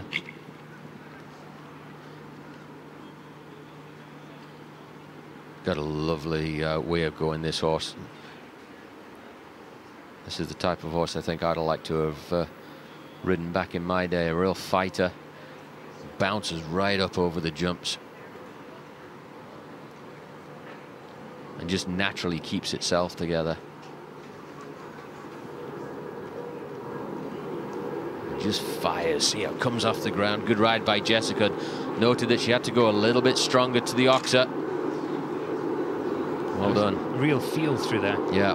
She knew what needed to be done. Almost ran out of room there. Come on. One left. Easy, easy. Jumps it. Great job. Gets the job done there. 70.45. Jessica Springsteen for the United States of America. We add another athlete, but also another nation to that list for the jump off. Great round there from Jessica. Yeah, super ride. Super ride. That is a good combination. They suit each other very, very well. Look at that, just absolutely firing there over that last oxer. Quick reminder as well, if you are watching on Facebook Live, you can get involved with the conversation. We've got people watching in Finland, Johanna Ekman, Sandy Marks from Louisiana, Kaylee Stubbs over in the US alongside Doris Hewens, and someone in Australia as well. My goodness, what time is it there? No idea. What day is it? What day? I was going to say, what day is it? Gregory Waffley, he had a great win with a different horse yesterday. This is Full House to Linden Z that he brings forward today, representing Belgium.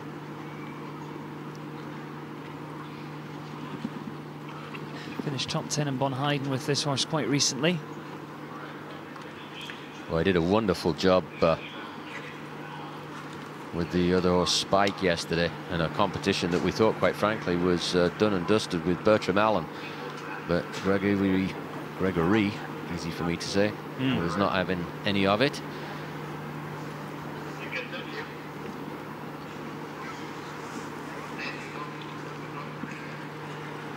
This is where you start to talk about form. When the rider is feeling good, you also start to feel those extra little things in your horse that you don't necessarily catch when you yourself aren't sharp or on form. Yeah. Strong, strong Belgian contingent here this week. One more. There we go. And through he jolly well goes. 72.15 there. Gregory Waffley, that great success yesterday, and now moves one step closer to getting his hands on the Kingdom of Bahrain Stakes for the King's Cup. Gritting his teeth already in preparation for the jump off there. Yes. Around the corner. Well, Mark Williams is watching now. Natasha Piper, Matt Boddy, Bryony Ward, Sama Eldahan as well. And Caitlin. Sammy? Yeah, Sammy's on. Hey, Sammy. How are you? Long time no see. Caitlin Radburn says, amazing riding, but you won't catch her jumping higher than the bottom rail. We're off Oh, to... come on. Doing yourself a disjustice there. We're off to Great Britain once again. Robert Whittaker's next. Such a useful horse on his string called Catwalk. Second at Olympia, and now comes forwards here in round number 1. Well, on the national side, Robert is definitely the rider in form. Already had a big win earlier today. Unfortunately, that comes down. I'll tell you what, the job he has done with this horse has been nothing short of remarkable. It wasn't easy when he got it, was it? My goodness me. Saw it a number of times at Spruce Meadows, and you take your life in your hands, quite frankly. Yeah. It's really sort of settled down now. Yeah. I mean, there is absolutely nothing it can't jump. It just has to stay focused and use itself correctly.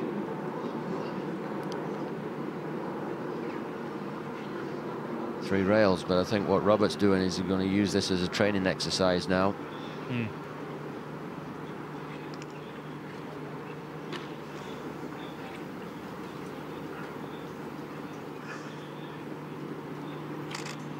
Opting for the 7 strides across the middle.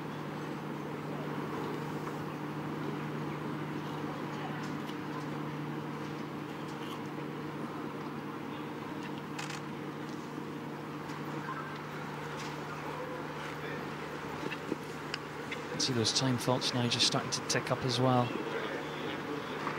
Yeah, certainly not the afternoon he had planned. Robert Whittaker there with Catwalk finishes on 15:85.07.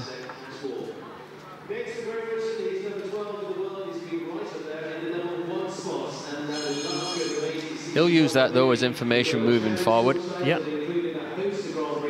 Again, another one there, Adam. But you see how sharp Catwalk jumped off to the left there. He himself looked like, I think he felt, oh, I got in too deep here. I've got to make some space for myself.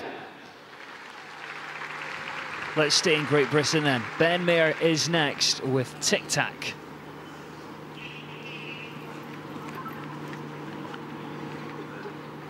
It's been a real useful horse for Ben. And I think for the last couple of years, Ben's been really, working to build that string. And I think he's now at that stage that he's got the breadth and he's got the depth. Yep. He's been moving up the world rankings as well.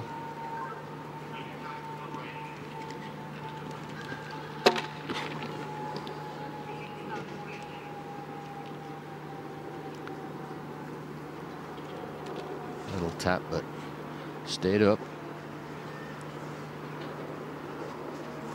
Horse formerly ridden by Leslie Howard from the United States.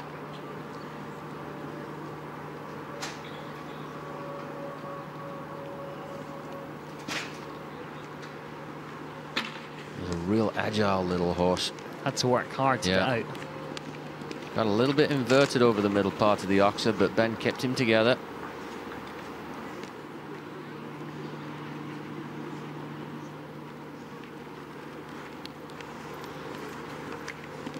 To go.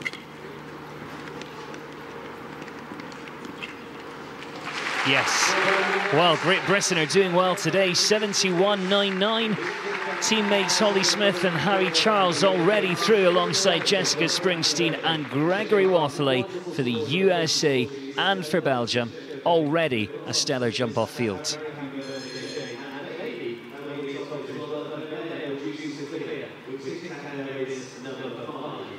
The upright there coming out of the double sounded a little bit worse than it was, but the triple combination, you nailed it, Adam. He had to work hard there to keep those rails up. We're on next then to Christian Allman. He takes us on a little trip to Germany with this mare, Alina 6 by Chico's Boy. Another really experienced athlete who's done so much with so many horses over the years. Currently ranks 11th in the world. One of those riders, when he walks in, you don't even need to see the name on the scoreboard. You know him from his technique and his style. Chatting with him this morning, talking about the string he's developing. He's got a couple of really nice ones coming. He says that he think he'll be ready for Tokyo.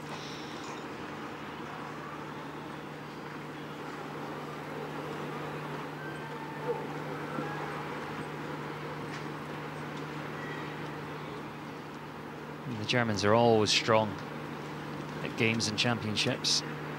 Other countries developing though, I mean, we were talking about Mexico earlier.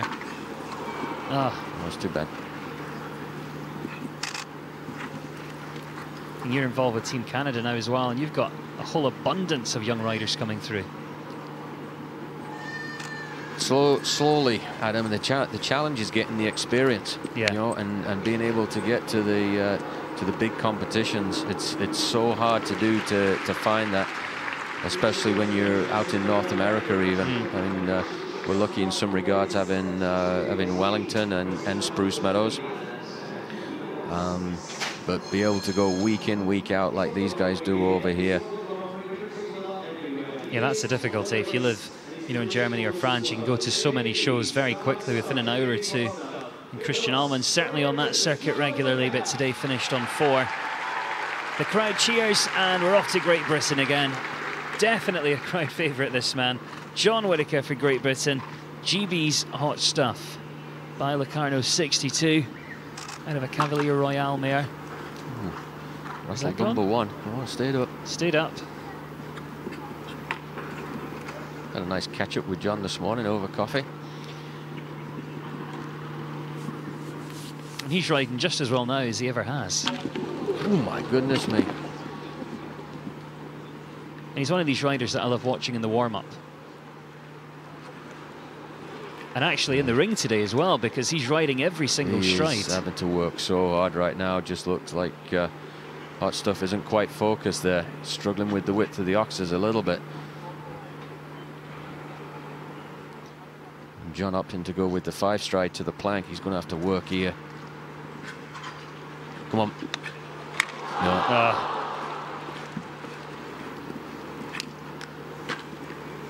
He knew it coming in. We've seen a few really have to fight to get out over that oxer.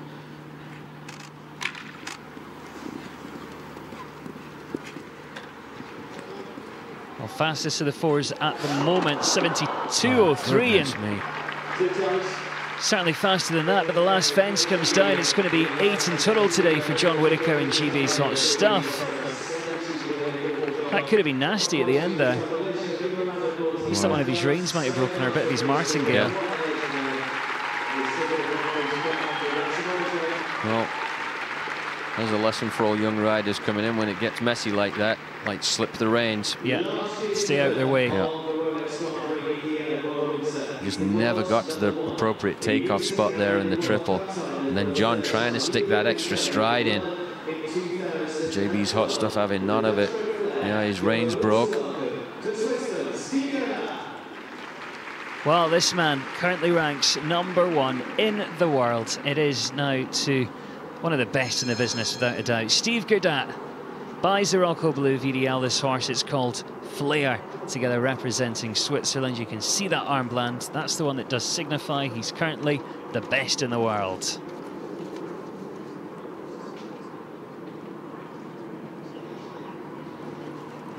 He's done so much over his career, from 4 Olympics. Can't even count how many World Cup finals he's been to, but certainly a lot. Well, I know he's gone to at least 3. Yeah.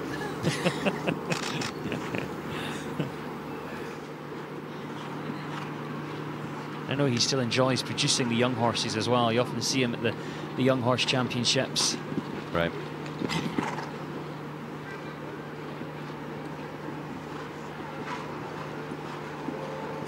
So focused.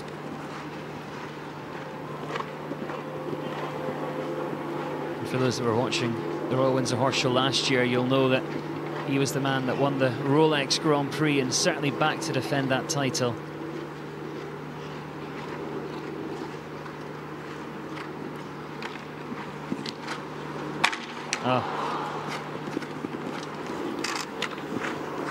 See him moving up now. He's catching a few of them. I think the you know, that the uprights going in, it's a little bit delicate, and then Bob Ellis has asked for a lot of power and to get for your horse to really explode coming out to that last oxer, or out of the triple combination.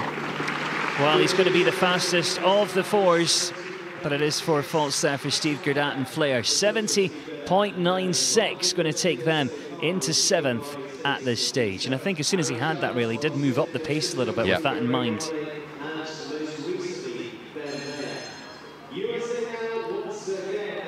Well, you see Flair there worked really hard, got up over the front rail, and just came down a little bit too early over the back.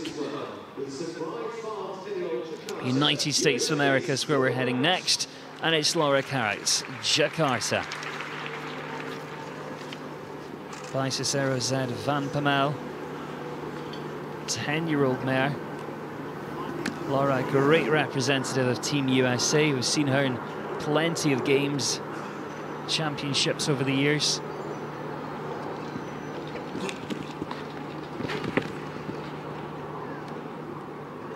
Saw her partner Nick Skelton earlier. He's here watching on and supporting.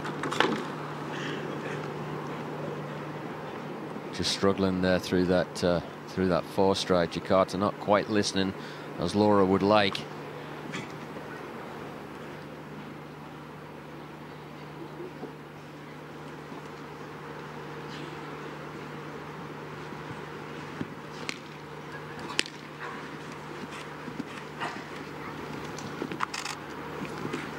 Here's a horse that keeps his head quite high, which he can be a little bit unsettling as a rider. I mean, you can get used to it, but especially if they go from sort of high to then really lift it up right before the jump, which I think is sort of what happened going into the plank there. Well, the USA's Laura Kraut finishes on 4. Jakarta 70.74, the Belgian-bred horse that Great Britain's Graham Lovegrove produced up through the lower levels, and now, of course, in the hands of Laura Kraut, who leaves us on the 4 here in round 1. Well, he's got plenty of jump. Just see there, she just goes to hold a little bit. Jakarta resists.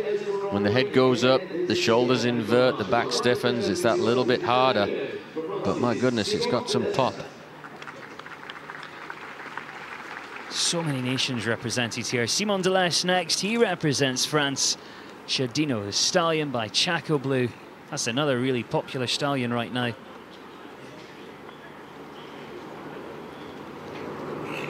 Well, much like Kidam, he was a pretty useful horse himself. Yeah.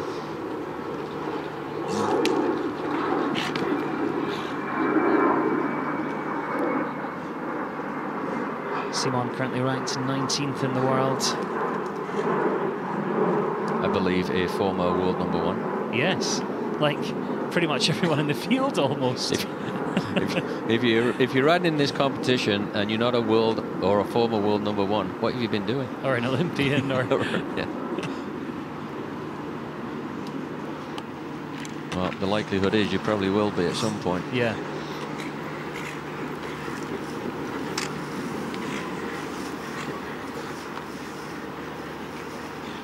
I always think the mark of a great course and course designer is that you can create problems all over the place, which Bob Ellis certainly has done today. That triple combination really has had its fair share. And just a 4 there, 71.99. Simon Delestre from France with Chadino finishes on the 4. Still good enough for top 10 though at this stage, as we come down to about the final 6 combinations left. He's trailed his back legs there. Fantastic effort out over C. This is a combination I've kind of been looking forward to seeing again, because I know when Dennis Lynch had this horse, I mean, they did such great things with it. And Martin Fuchs, real talented rider, who currently ranks #5 in the world. Yesterday when we saw them, just a little bit of a communication issue, I think. But I think this is a real exciting partnership for the future. Yeah, I got a little bit rowdy, didn't it, around the course, but I think, as we both thought, is that won't last too long. No.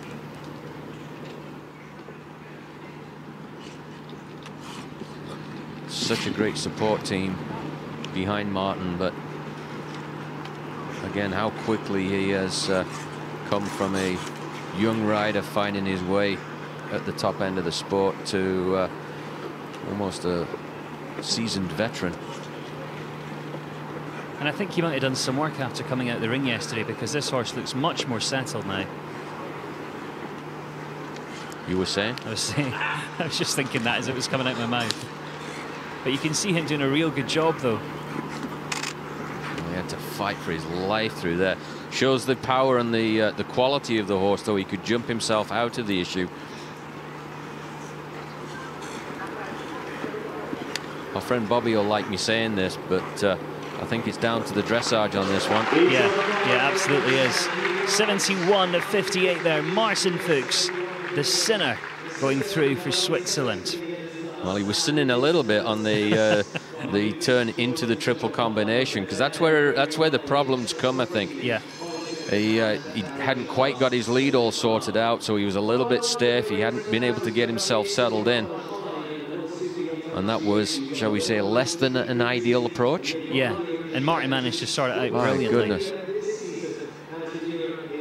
Great Britain already well represented with 3 clears through to that jump off. Could we add another? Emily Moffat's certainly hoping so as she comes forward.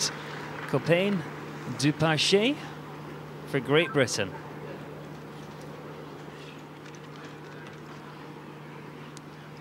Emily spends a lot of time here in Britain, but also over in America, training with Ben Mayer. I should be disappointed with that, but another one took the time around the corner and then ran out of room. I think in your mind, if you start to think about taking your time, you get less urgent. Yeah. Maybe just lose that little bit of sharpness. But she's really knocking on the door. You know, she's come on so much working with Ben Mayer. Well, he's such a tactician, isn't he? Oh, little rattle. Fastest of the 4 fault rounds at the moment, 70.74. To get within the prize money. It's Laura Kraut. She's got to be under 73.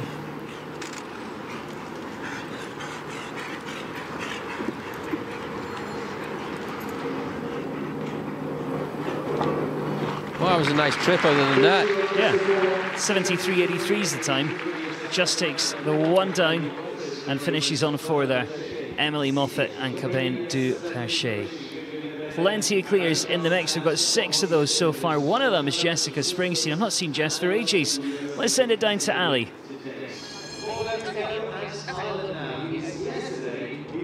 Well, congratulations, Jessica, into the jump off. Not many. It's been a tough course out there. Yeah, I thought it was difficult today. It's a bit bigger than yesterday, I thought, and yeah, I'm just really happy with the way my horse jumped.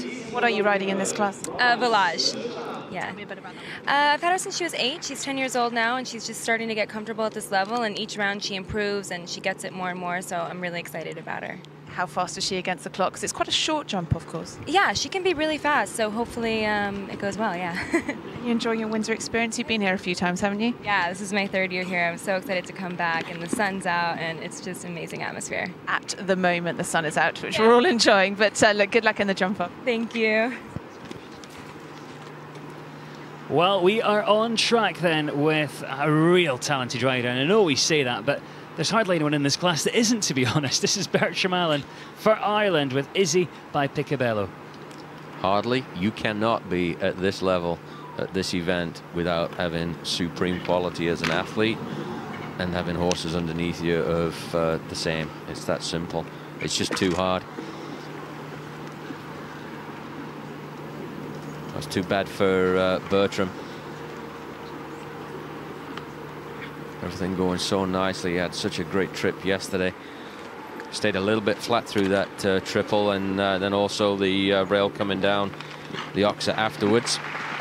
Well, it's 2 down. Finishes on 8, 73.15 there for Bertram Allen, Izzy by Picabello. They've done a lot together over the last few years, and I think it's just a bad day at the office. Well, it's just looking like something's not quite right with the equipment, maybe not getting the feel he was hoping for. That could be a noseband issue, it can be a bit issue. All those things that just don't feel quite right. It can create the horse an issue and how it feels, and then it can also be, it can create an imbalance for yourself as the rider.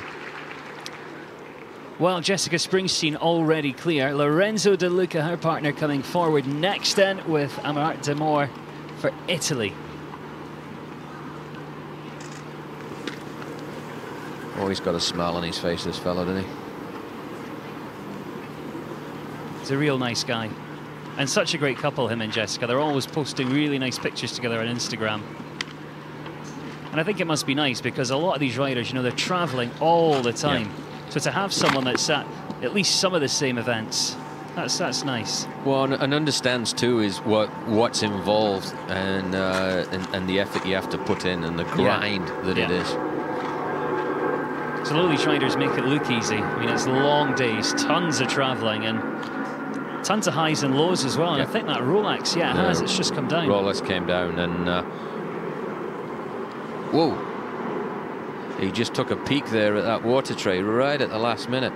You know, we talk about the highs and the lows. I would say by the average, far more lows than highs. Yes. Especially if your highs are determined by winds. Yep. You almost have to create the highs from your training and what you're trying to achieve from the horses. Well, I'm almost shocked actually with that combination. Really didn't expect that at all. Lorenzo De Luca has that second disobedience on course and then is eliminated from round number 1. Well, certainly not something that you see here very much.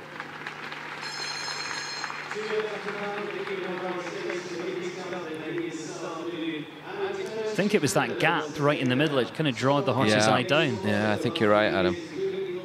2 left to go.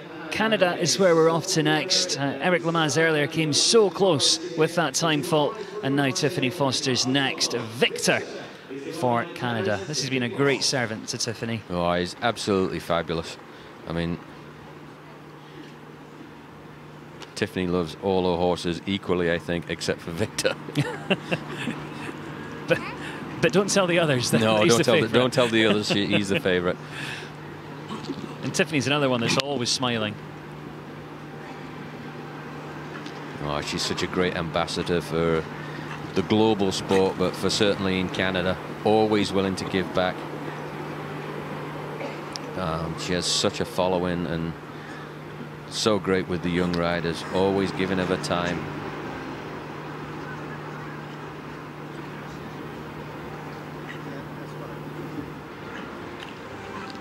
Come on, Vic. There we go. One of those horses, too, that really shouldn't have a problem. Oh, my goodness. Shouldn't have a problem with that triple because he's got his own blood. He'll find the jumps himself for you. Took on that Oxer a little bit much, maybe. It's sometimes hard to appreciate when you're watching on screen as well just how quickly that Oxer arrives once you land out of the triple. I mean, it's on you in the heartbeat. 71.37, just the one coming down today for Canada's Tiffany Foster and Victor. You know, we're always talking at him whether a rider is, you know, like will be thrilled with something or unhappy with something. I mean, Tiffany will be thrilled with the effort that Victor gave her, but she'll be bitterly disappointed that couldn't get that one left up because of the effort he was giving her. Yeah, absolutely. We have 1 left to go. Kevin Stout's where we're going to finish here in round number 1. Representing France today, Forjoy Van Zorgvele HDC. And what breeding this horse has got. Buy for pleasure and out of a heartbreaker mare. So it should have all the genes in there. It's good to see some heartbreakers still out and about. You know, that real traditional breeding. Whoa! Now, he works hard there. He felt that. He felt the horse swinging out and did everything he could.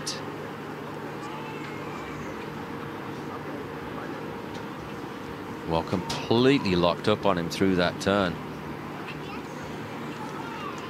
But you could see how quietly Kevin rode. You know, he let the horse settle down, got its attention again, got organised and came back round. He didn't kind of kick and pull. And I think that's a real sensible decision. You know, it's not a youngster, doesn't really need the time in the ring. And after that, they're completely out of contention. And they've only got so many jumps in them, these horses. Yeah, absolutely, Adam. I mean, you just make sure the horse leaves the ring on a positive note. I mean, he had no chance to jump it from where he was, but as a jumping rider, you always present the horse to the fence. Yeah.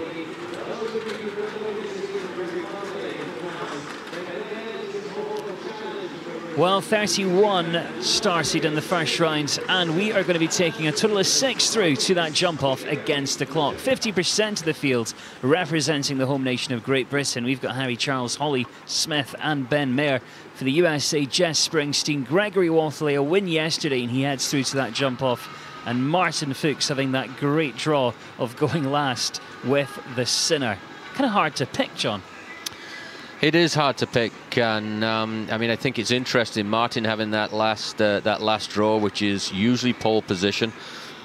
My gut feeling is that's going to be a struggle with him if he has to go really fast, just because of the rideability of the horse. I like the position Ben Mayer's in with his massive experience with that horse. Gregory, I mean, I'm going to go through the list in reverse order. Gregory is on fantastic form. Tell you, Jessica looks quick. Yeah, she with does. that horse with Village, and they're and she knows it well. A real fighting pair. She knows the horse really well. And then, I mean, with Holly Smith, it's you know, good experience for her. And then you know what? Let's see what Harry can do right out of the gate. He's not going to be shy. I think he's going to go hard and fast. So we'll see. Well, we're getting set for that jump off against the clock. We know it's 6 combinations that are heading through. You mentioned Jessica Springsteen there, John, actually, and someone that used to train Jessica, and I think still helps her a little bit again, which is great to see, is Laura Kraut, and she's down with Ali. So the course has been set behind then for the jump off, which will be getting underway in around about 5 to 10 minutes time. Delighted to be joined by Laura Kraut, who, well, yourself, you were competing for Unfortunate Faults, but you're training also Jessica Springsteen, who's in the jump off, so you must have been pleased with her round in what has been a tough first round track.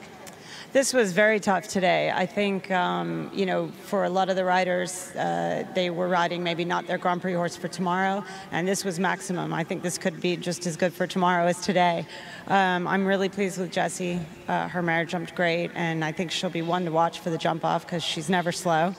But that being said, the other 7 riders are also equally quick. We've got such a great group of riders here. I mean, each one is stronger than the next, so I think this jump off is going to be amazing. What's the course going to be like in the jump off? Well, I think it's obviously, as usual, it's a lot of galloping. You start with the Rainbow Oxer, and then you come back to the red and white plank vertical there, long gallop down to Rolex, and then it becomes very careful. You turn back on the double of verticals, you turn back on another vertical, and then it's a long run here to the Oxer. So a bit of everything in this jump off. Yeah, it is. I mean, it's, again, the riders you have in this, you're going to see a lot of speed and a lot of skill. So it's really going to, a lot of it might come down to the order of the jump off, and we've got Martin Fuchs, who's the final rider to go, Ben Mayer, the 5th rider. That could be quite key. Absolutely. He's on his veteran tic-tac, so, I mean, you definitely would be worried about him. Martin Fuchs has been on fire. Yeah, all of them. I mean, you showed me the list, and I can't really single anyone out. I'm hopeful for Jessie. As I said, she's always quick. Her mare is quick, so we'll give it a go. And for you competing here at Windsor, you're a regular here. It's a show you enjoy? Oh, I love it here. I think, you know, it's on my calendar every year, if possible. I'm fortunate enough to have horses good enough to jump here. And so, yeah, if I can keep coming, I'll be happy. Look, enjoy watching on the jump off, and good luck to Jessie, and good luck to you in the Grand Prix tomorrow. Thank you. There we are. Back to Adam then in commentary. Great, thanks, Ali. Yep, we're getting set for that jump off against the clock, and we've got 6 combinations in total coming forward. We've got Harry Charles for Great Britain, Holly Smith, Jessica Springsteen, Gregory Wathley, Ben Mayer and Martin Fuchs. 3 for Great Britain, other nations in there as well. But is it bad form for me to say I've got a favourite? Go on then. I want Harry to win.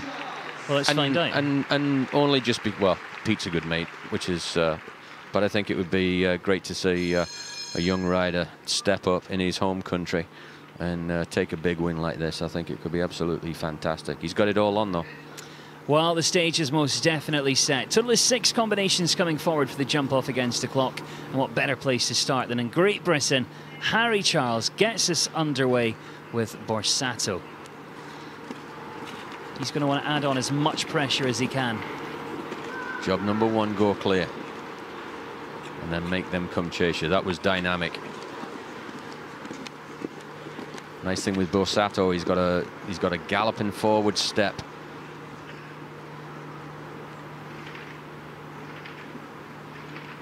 Oh. Tough break. 22 seconds coming out of there.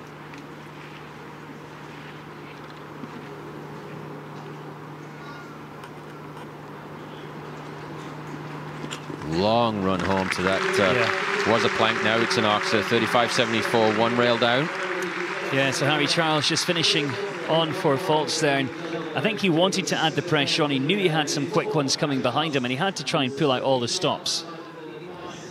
I mean, the rail notwithstanding, I mean, he did an absolutely fabulous job. He did it, other than the rail coming down, I mean, he did all he could do.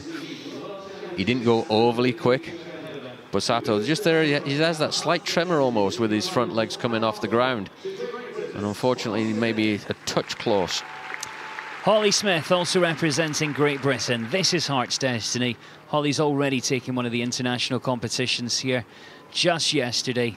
And it is her first ever Royal Windsor, which is hard to believe because she is always travelling, always working hard, and has some incredible horses at the moment. She's really competitive. And this should be tailor-made, I think, for this horse. He's got a big stride. Bob Ellis has really opened the course up. Now, squeaked it out there.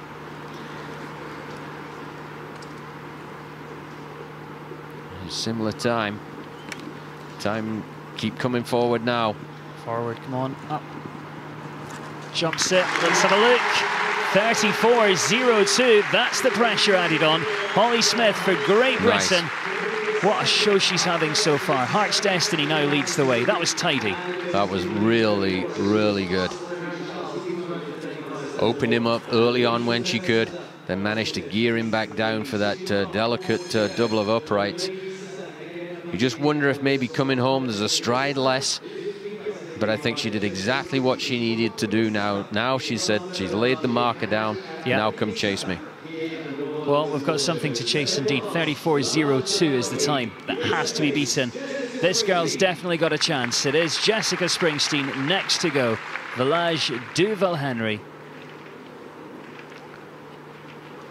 You saw as Holly landed out of the Rolex. She landed there in 14 seconds, then out of the double of Swans in about 21.5. So that'll give us some references, and what a heartbreak that is. Oh my goodness me. That is such a awful feeling.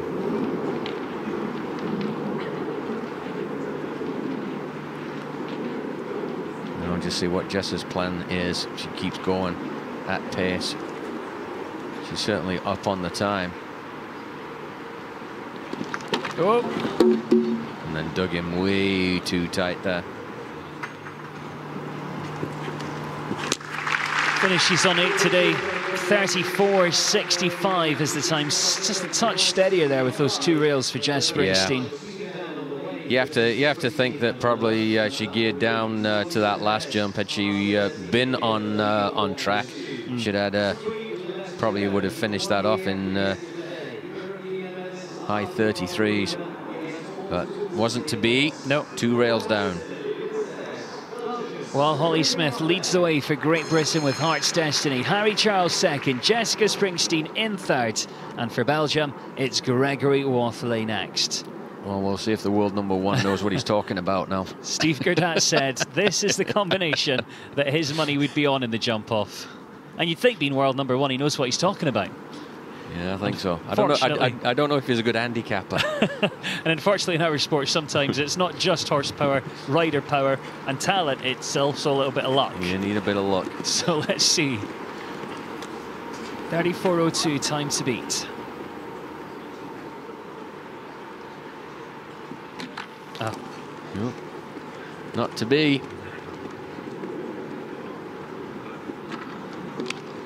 Whoa, oh my goodness. Stumble as well.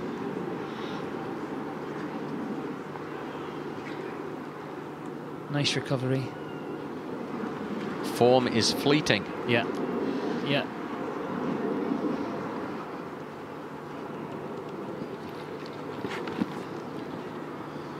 Well, it's going to be down now to Ben Mayer, and last to go, Martin Fuchs, to see if they can take it away from Holly Smith. 42.62. Total of 8 there, Gregory Watherley. Full house to Linden, representing Belgium.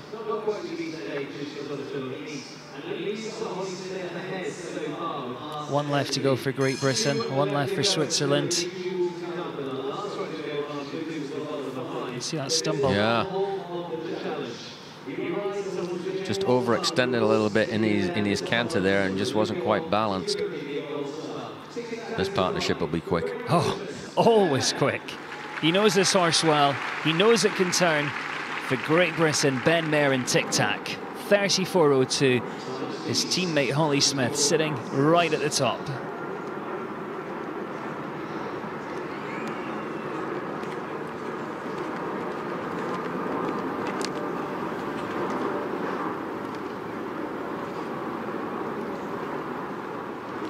A little bit of room there. Now he's away. Heart's Destiny, massive stride across the middle there. Oh, that was a tight turn, Adam. Yeah, that was super tidy. Oh, he's to go. I think he's off. He's behind the clock a little bit. Yeah, he's about half a second behind. He's going to have to He's going to have to really fly coming home. He's not going to do it. No. Oh, great try. 35.15. Super horse. And he really is a talent. But today, he will be slipping down into second place. It is a 1-2 now, though, for Great Britain. That was Tic Tac and Ben Mayer, 35.15. And just goes to show how quick and tidy Holly Smith's round was. She was so efficient. What I love what she did from 1 to 2. She didn't rush. Yeah. She got the turn done. But as soon as she landed over 2, she opened up the stride of Heart's Destiny. Really galloped across the arena there to the Rolex jump. Well, whatever happens today, we're guaranteed a good story. Will it be Holly Smith on her first ever Royal Windsor, or will it be Martin Fuchs and a brand new horse for him, this Sinner? He's last to go here in this jump off against the clock, representing Switzerland. Well, John, is it going to be Holly or Martin? Seriously? You're going to make me go live with that? I think it's going to be the fastest one. It's going to be the fastest. I really think, I mean, look, Martin's a top quality rider. I think it's only a matter of time. My worry for him on this one right now would be off that Rolex jump, the right-handed turn to the upright, whether he's going to be able to get that nailed at pace. The right turn seems to be where this horse struggles with, and he's not going for it. No. And smart move. Yeah, I mean, really smart move. Thinking about it, it doesn't really surprise me, because we saw this horse go yesterday and it didn't really have the right ability. It's come in today, and he's done a great job to jump clear. And they're still building that partnership, getting to know each other. And he's not, he's thinking about the future. He's wanting this horse to go on and do big things. Yeah. Smart move. That's maturity, that's planning, that's horsemanship. And if he stays clear, he's guaranteed top 3. Yeah. That won't be lost on him. Just have to watch the time faults in the jump off, though. There you go. 44.27 now for Martin Fuchs and the Sinner. That's definitely a partnership to keep your eye on. As I said, brand new horse for him, still getting to know it, and to come in and jump double clear. I mean, he'll be happy. He got the job done that he wanted to do. Absolutely, Adam, and that was my feeling, that he was going to struggle at pace. I'm really impressed that he didn't even go and give it a shot. He said, no, I'm going to go jump double clear, allow the Sinner to get in some experience, gain confidence, and have some more confidence myself in this horse moving forward. But what a performance from Holly Smith and Heart's Destiny. Absolutely brilliant. Oh, I'm over the moon for Holly, because, as we mentioned, it's her first ever Royal Windsor Horse Show. Her and her husband, put in so much graft, and even the daughter, who I think must be about 5 or 6 now, is involved, and she's been on ponies too, so they'll be cheering on. But it is confirmed, Holly Smith, Heart's Destiny, lifts her second win of the week here at Royal Windsor. It goes to Great Britain as she finishes in 34.02. So 1-2 for the home nation. Ben Mayer and Tic Tac finishing second, 35.15. Last to go, doing the job he came to do, Martin Fuchs in the Sinner, 44.27. And, you know, Harry Charles, another great story as well. You know, he's jumped here in the 2 stars. He's going to be on the Nations Cup team soon, and he did a good job. He really did, and showing such maturity for a young lad. Unlucky, really, in the jump-off. And same for Jess Springsteen. But, I mean, what a competition. Congratulations to Bob Ellis and the design team for putting a wonderful track together. The whole organizational team here at the Royal Windsor Horse Show in the Castle Arena. It's absolutely perfect. I'm listening now from our commentary position. It sounds like the rain is coming. We got out just in time. Yeah, the weather's always a little bit of a story here. In the world of dressage, you know, on Thursday night, it was almost a monsoon as the last one came down the centre line. Today's been not too bad with the odd shower, but the good news is we've got the Rolex Grand Prix tomorrow. And not that the forecasters ever seem to get it right, it is meant to be sunny. Well, that would be lovely. It would be lovely. But someone who's having a wonderful day is Holly Smith. You know, we've mentioned it is her first ever Royal Windsor. She had a win the other day. She's now taken one of the big highlight competitions here. Let's send it down then to Great Britain's Holly Smith, your winner here in the Kingdom of Bahrain Stakes for the King's Cup. And an easy winner in the end. We're just looking at the margin of victory and well over a second. Must be delighted with your jump-off round and the win. Yeah, I'm really delighted with him. I think all the rollbacks to the fences just seemed to come up for me, and it happened. I think thanks to Harry Charles, actually, I followed his tracks and tried to go a little bit tighter, and it seemed to work. Certainly did, and beating a world-class field, always important, and I'm sure personally very pleasing to beat such good riders here. Yeah, I expected to end up sort of down the line with a nice clear, and I think obviously we were quicker than I thought it was. It felt easy. What a horse. You're flying this week, second win. Yeah, I know. I feel almost semi-retired because I've been giving them a good break for the last 6 weeks, ready for this season, so I didn't expect to come to this show and do so well so soon. This your first time at Windsor as well? Yeah, never been before in my life. I've always wanted to come, but it's extremely hard for a rider like myself coming up through the ranks to actually get in to compete here. So taking my chance whilst I can. You're showing that you are certainly worthwhile coming here and being part of the good group of riders. What's it like then, this atmosphere, the arena? What's it like riding in here? Oh, it's completely electric. Thank you everybody for supporting us as you do. It's raining, but we don't care. We're here for a great time and we love our jumping. Look, enjoy that lap of honour and congratulations. Thank you very much. Well, many congratulations there to Holly Smith. What a great week she had. Her first ever Royal Windsor. She ended up taking 2 wins and got to meet Her Majesty the Queen as a part of that when she received her trophy a little bit later in the day. If you are a fan of international show jumping, don't forget to come back and join us. 11:30 we start tomorrow, and we've got the Rolex Grand Prix, the big one from the 2019 event. But lots still to enjoy today. We're heading back to our virtual show ring in just a few minutes time, and then don't forget tonight, whatever you planned, you've got to change your plans because the pageant is going to be on 7:30. Now, the pageant started last year, the 2019 Royal Windsor Horse Show. It took us back to the Victorian era. We've got people on there like Simon Callow, we've got Alan Titchmarsh on there, Olivia Coleman's on there. So many horses, so many displays from all over the world, and it was on for 3 nights. There were sold out crowds every single night. The pageant has never been broadcast before, and it's 7:30 p.m. this evening. It is going to be on Facebook Live, it is going to be on YouTube, it is going to be on Virtual Windsor website as well. So get organised, and we're inviting you to host your own watch party. I'm going to tell you more about that in just a few minutes. For now though, if you've ever been to the Royal Windsor Horse Show, you'll know just how excellent the shopping is. I always spend far too much money. But if you want to save some money, then there's tons of discounts available on the Virtual Windsor website right now. And it's from those vendors that come to the show, support the show, and I know you guys probably go back and see them every single year in the same place. But, you know, we've got 20% off, 25% off discount codes. I think I saw a couple of 35% off discount codes on there as well. So head along, have a look at the Virtual Windsor website. But every single day, we've been heading to the shopping area, to our friend Pam Swift, because she has her shopping fix.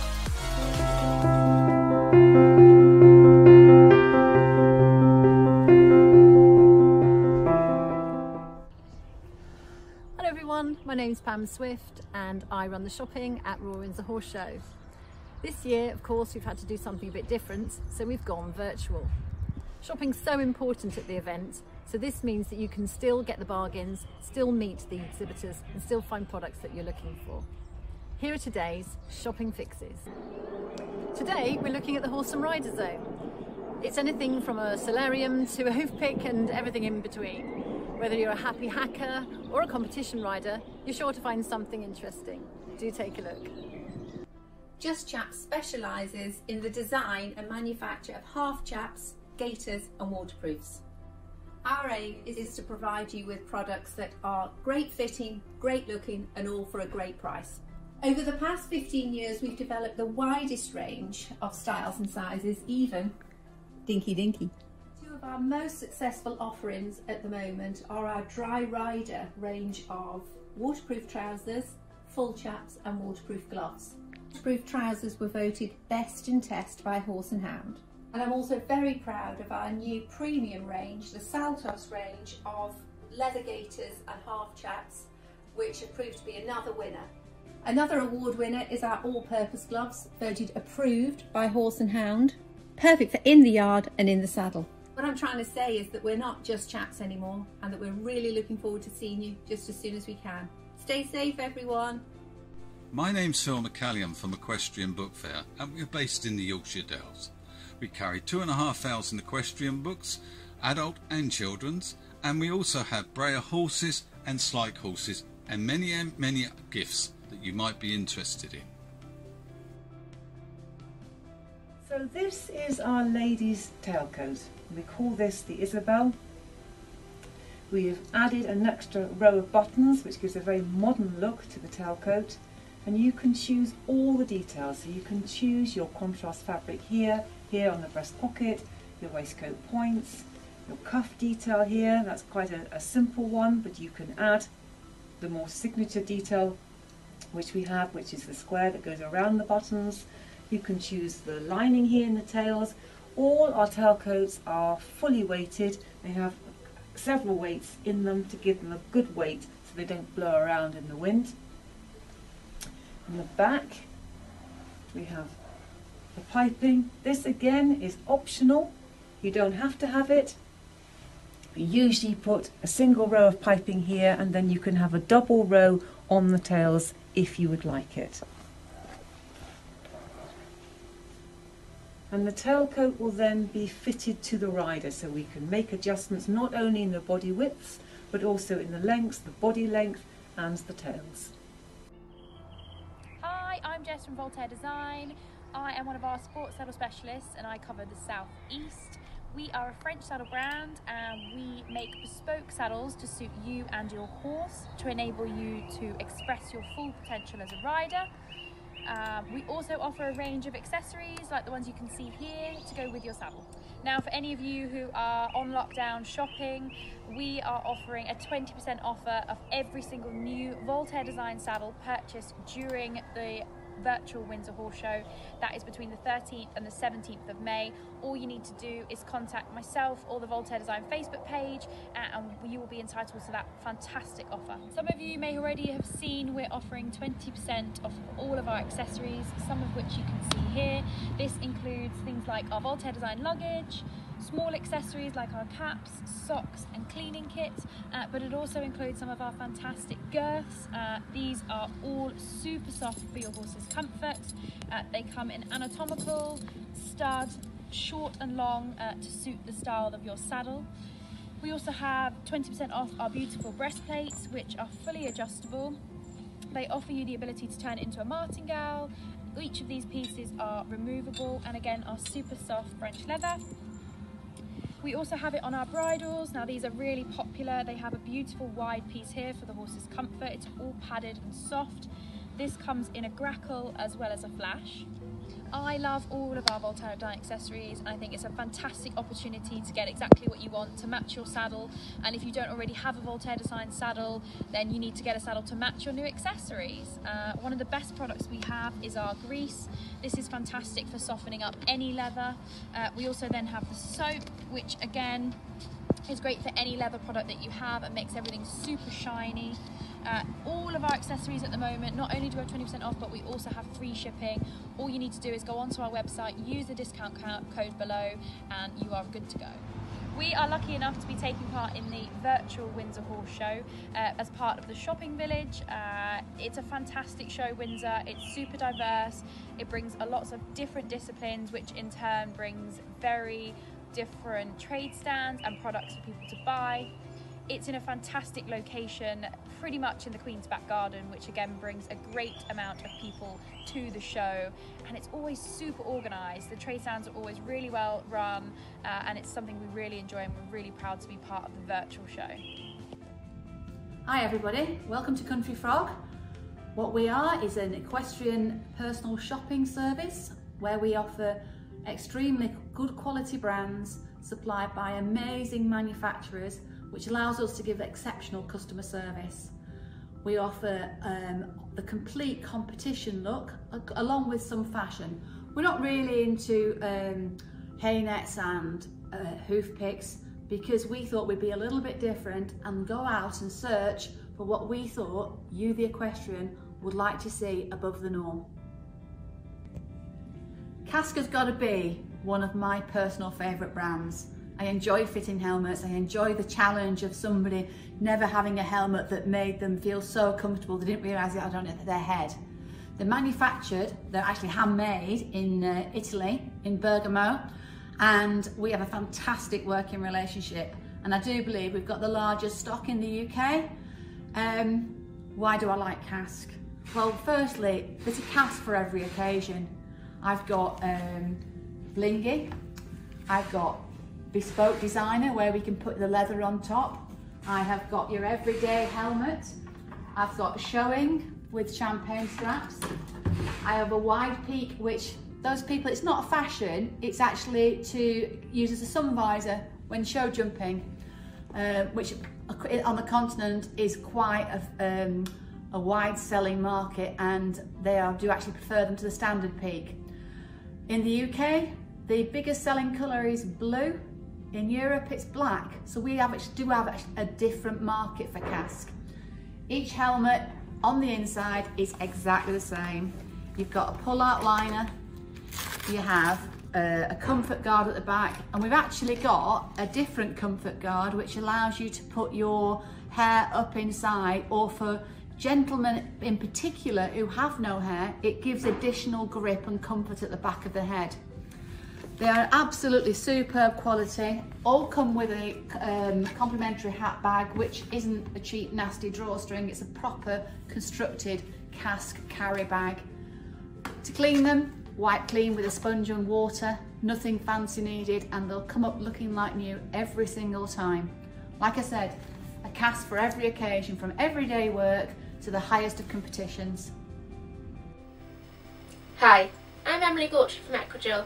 Today I thought I would tell you about our interchangeable stocks that are totally unique to us. We offer a range of around 50 base stock fabrics that you can choose from, with over 58 different interchangeable coloured middles to allow you to create a completely unique look for your competition wear. All you do, choose your base, choose your middle and pop them in.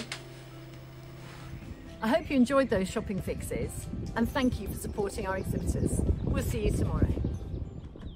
Well, thanks there to Pam. Thanks, of course, to all our vendors as well. And if you want to find out any more information about them, if you want to have a look at the discounts, then don't forget they are all available on the Virtual Windsor website. You can also find out more about that pageant, 7:30 tonight UK time. I've already booked my takeaway. Make sure you get organised. Find a way to get it on your TV, because it is 2 hours packed full of international performances. Some great riders involved with that as well, and some big names. Alan Titchmarsh, Simon Callow, Olivia Colman, they're all there in front of a royal audience. Well, our chief judge has had some time to recover from those great classes we saw this morning, so let's get him back to work, shall we? And it's off to a working breed now, one that's a little bit spotty and takes us to the USA. It is, of course, the Appaloosas.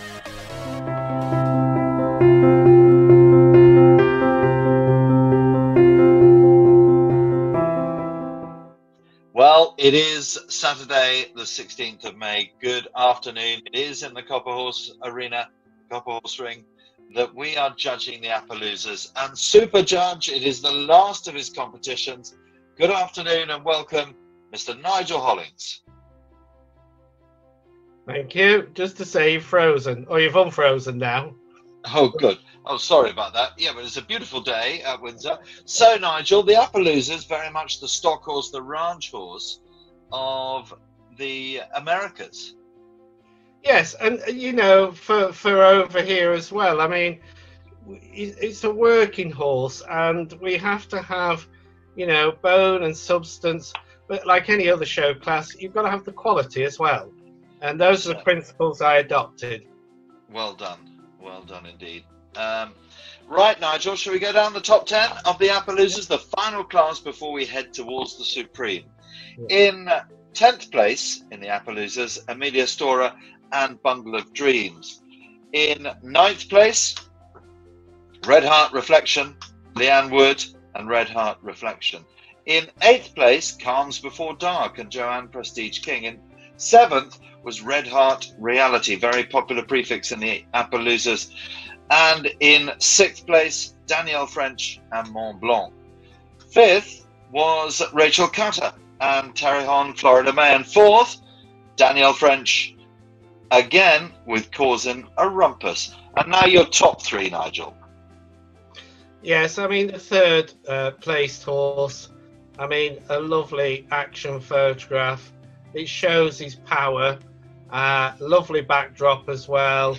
And he ticks all my boxes and fills the brief.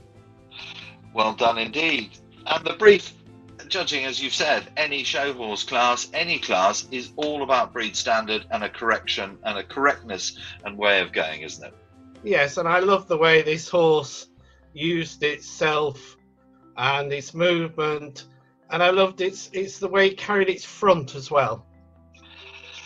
Absolutely. And second place, congratulations to Jade Oxley and Hendra for Razzmatazz. What a lovely picture that is. It is, and actually this is taken at the Aintree International Arena for the Northern Stars Championships, and which is run by Sarah Harrison, who ironically was judging our show ponies at Royal in 2020, and she'll be obviously judging in 2021. But I remember seeing this animal at that event, and it's a lovely photograph, and it shows what a lovely quality animal it is. It's beautiful.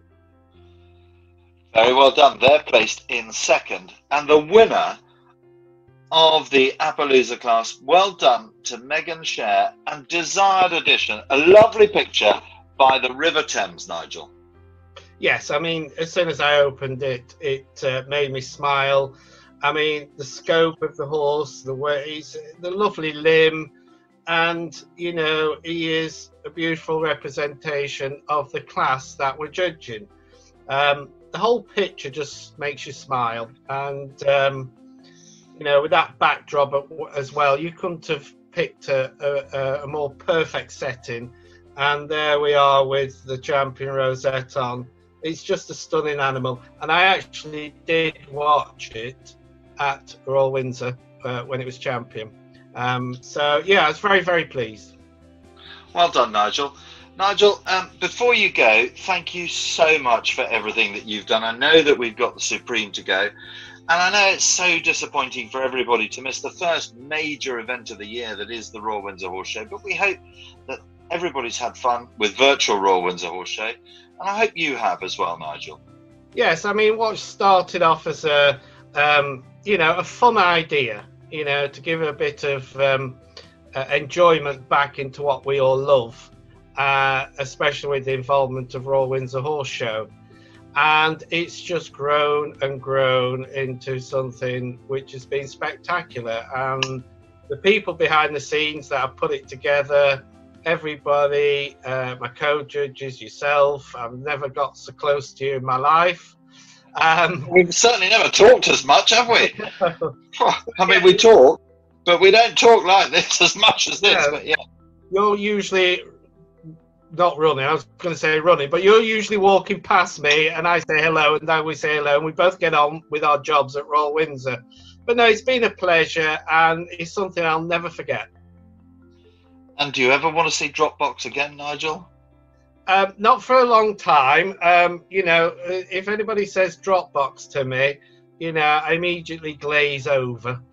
I won't be using it again, but, you know, everybody that sent a photograph is their cherished possession of their horse that they enjoy, and it's been a privilege. Nigel, good luck in the Supreme. I know you're judging that with John Peacock, but thank you so much again. Absolutely brilliant. Ladies and gentlemen, Nigel Hollings. Well, a huge thank you to Nigel. I mean, so many people have been saying online just how fascinating his comments have been. And, you know, normally when we go to watch something at the show ring, you hope that you can kind of guess who's going to be in the top 3. Normally I'm always wrong, but it's just great to hear, you know, what's going through the judges' mind. What are they looking for? So, you know, Nigel, once again, huge thank you. Obviously, congratulations coming in to our winner from Beth Morgan. Yeah, well done, Megan. I mean, that is just such a nice spotty horse. And the backdrop, I think, and I could be wrong, but I think that backdrop is actually at Windsor, right down near the sort of marathon driving course, the River Thames down there. It looks like it. But congratulations to all of our top 10. Thank you to everyone who's been sending in pictures. More of our showing competition still to come down in the virtual showing ring. You'll have heard me talking about the pageant. Yes, it's on tonight, 7:30 UK time. Make sure you get organised for that. Lots of people though getting in touch and saying, you know, just how excited they are about it. So let's take a quick look at what's going to be in store. You are hereby invited to the pageant. Get ready as we transport you back to the Victorian era for a spectacular performance hosted by Alan Titchmarsh and Simon Callow. With displays from around the world and a cast consisting of 500 performers and 400 horses, it wowed sold-out crowds in 2019, and now it's your chance to see this never broadcast before show from the comfort of your own sofa. Join us live on Facebook, YouTube, or on the Virtual Windsor website. Yeah, can't wait for that. Come back and join me 7:30. A long way to go here as well, though. We've got the heavy horses still to come, the best turned out trooper, but for now it's something a little bit different, and that's something we have noticed is just how much variety's been involved in Virtual Windsor. It's time for a chucker. Yep, we're off to Guards for a bit of polo pony judging.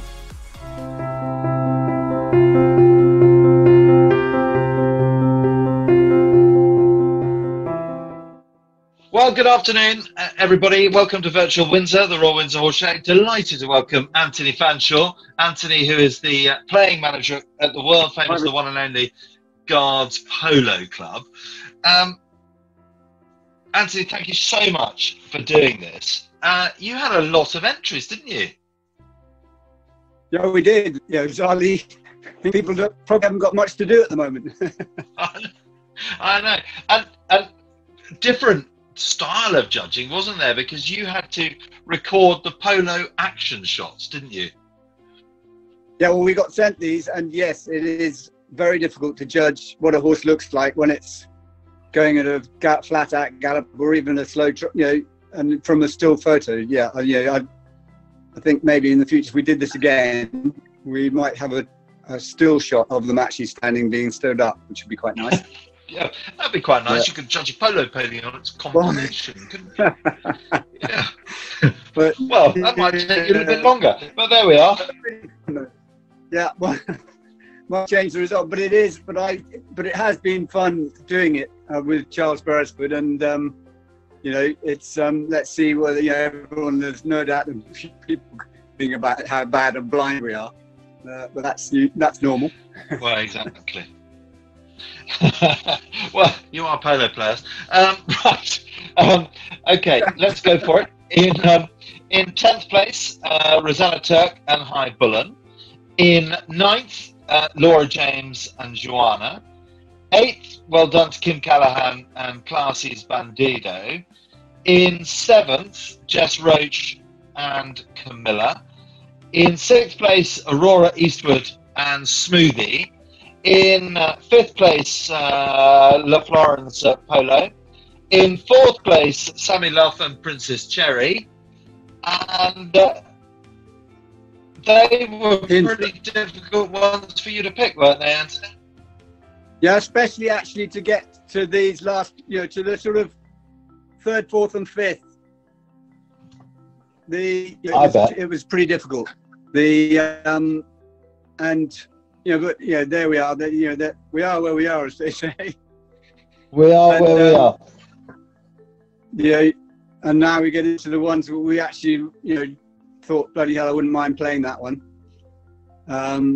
Not that we didn't want to play some of the other ones. Exactly.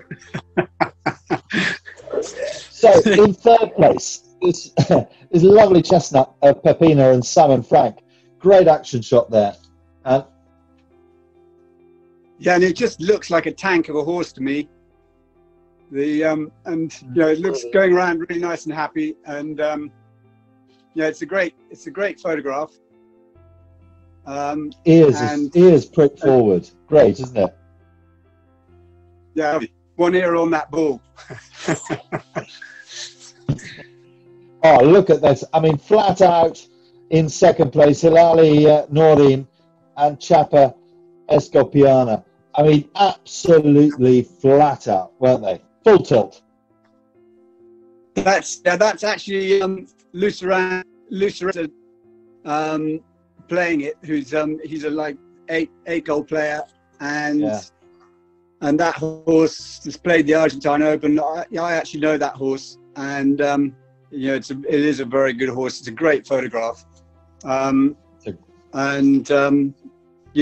it was a fight between that one and the first. Really, the first two horses for me were kind of were standout, and it's a shame to have one come second. And let's go to the first one then. Tell us about why this was the winner. Mainly, I don't know if it's a he or a she, I can't tell, but she just looks, it looks like a cat, that horse, and it's kind of what you want in a polo. I'll probably find out. I know Ollie Jones. I don't know him very well, but well done him. And but I'll find out that his wasn't my best one, mate. It's because he's from down the other side of the world, where we hope they're all okay. Me and Charles argued about which one. We did argue for quite a long time about which one we was going to go first and second, and there's nothing in it really. It's just a lovely thing to see, two horses just going, kind of flat the boards for them. Look, they look like good shapes. I mean, it would be lovely to have a picture of them standing still, stood up with their bandages on, because then you could have said, oh well, that one's, I don't know, hocks aren't quite good enough or whatever judges say, but well, 1, 2, and 3 are all pretty special pictures, aren't they? And they really look like they can give super rides at speed. Exactly. I mean, they've got to be very level polo ponies when they're galloping, and when they're cantering. You want it smooth. It needs to be smooth, and ideally, and those three do look. They are just beautifully kind of balanced, and I mean, it's very difficult to hit a ball off a horse that gallops nicely, let alone hitting one off one that doesn't. So it's for me, it's a very important part of the game is how smooth the horse is. Great. Thank you very, very much indeed. Please say thank you very much to Charles for taking the time out. I hope you've had a bit of fun. We've certainly had a lot of fun doing it. And thank you so much. Well, here's to us all back in action soon, and next year back below the castle in the pouring rain. we try with all the stewards shouting at me to try and can we get this show moving on? Hurry up. Yeah, exactly. Well, at least you're faster. At least you're quicker than Ollie Ellis. So there you go. Yeah. Not hard, I say.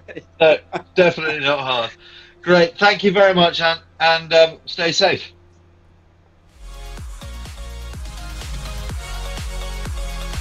Well, we saw some great polo ponies there, and of course we're almost at the final class of today, but we've got the best turned out troopers still to come. We've still got those heavy horses, and then we're back here at 7:30 this evening. And a reminder, tomorrow it's another packed schedule from 11:30 a.m. We're going to be seeing the Supreme. We've got the Rolex Grand Prix, which is the big one from the world of show jumping at the Royal Windsor Horse Show, with some of the very best names in the world of show jumping coming forward to contest that one. It was a thrilling class last year. No cheating in finding out who won. You'll have to come back and join us for that one tomorrow. We've also got the Shetland Pony Grand National, the Pony Club Games, lots to enjoy, so make sure you come back and join us at 11:30. Right, back to the virtual show ring, and horses and heritage, they really go together hand in hand, and it's amazing how far breeds have travelled all over the world, especially those heavy horses.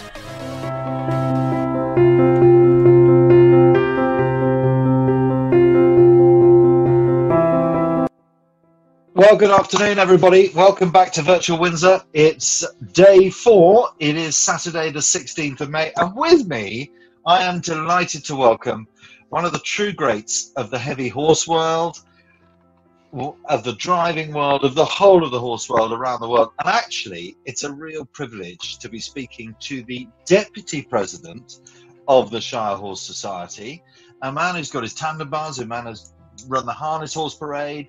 You name it, he's done it. Good afternoon, John Peacock. Lovely to see you. Former master of the Welsh Royal Company of Farriers as well. Good afternoon, Nicholas. How lovely to talk to you. It is lovely. And thank you so much for doing this, John. It really has been unbelievable. I mean, over 4,000 entries is quite incredible. And John, we're going to talk about the heavy horses.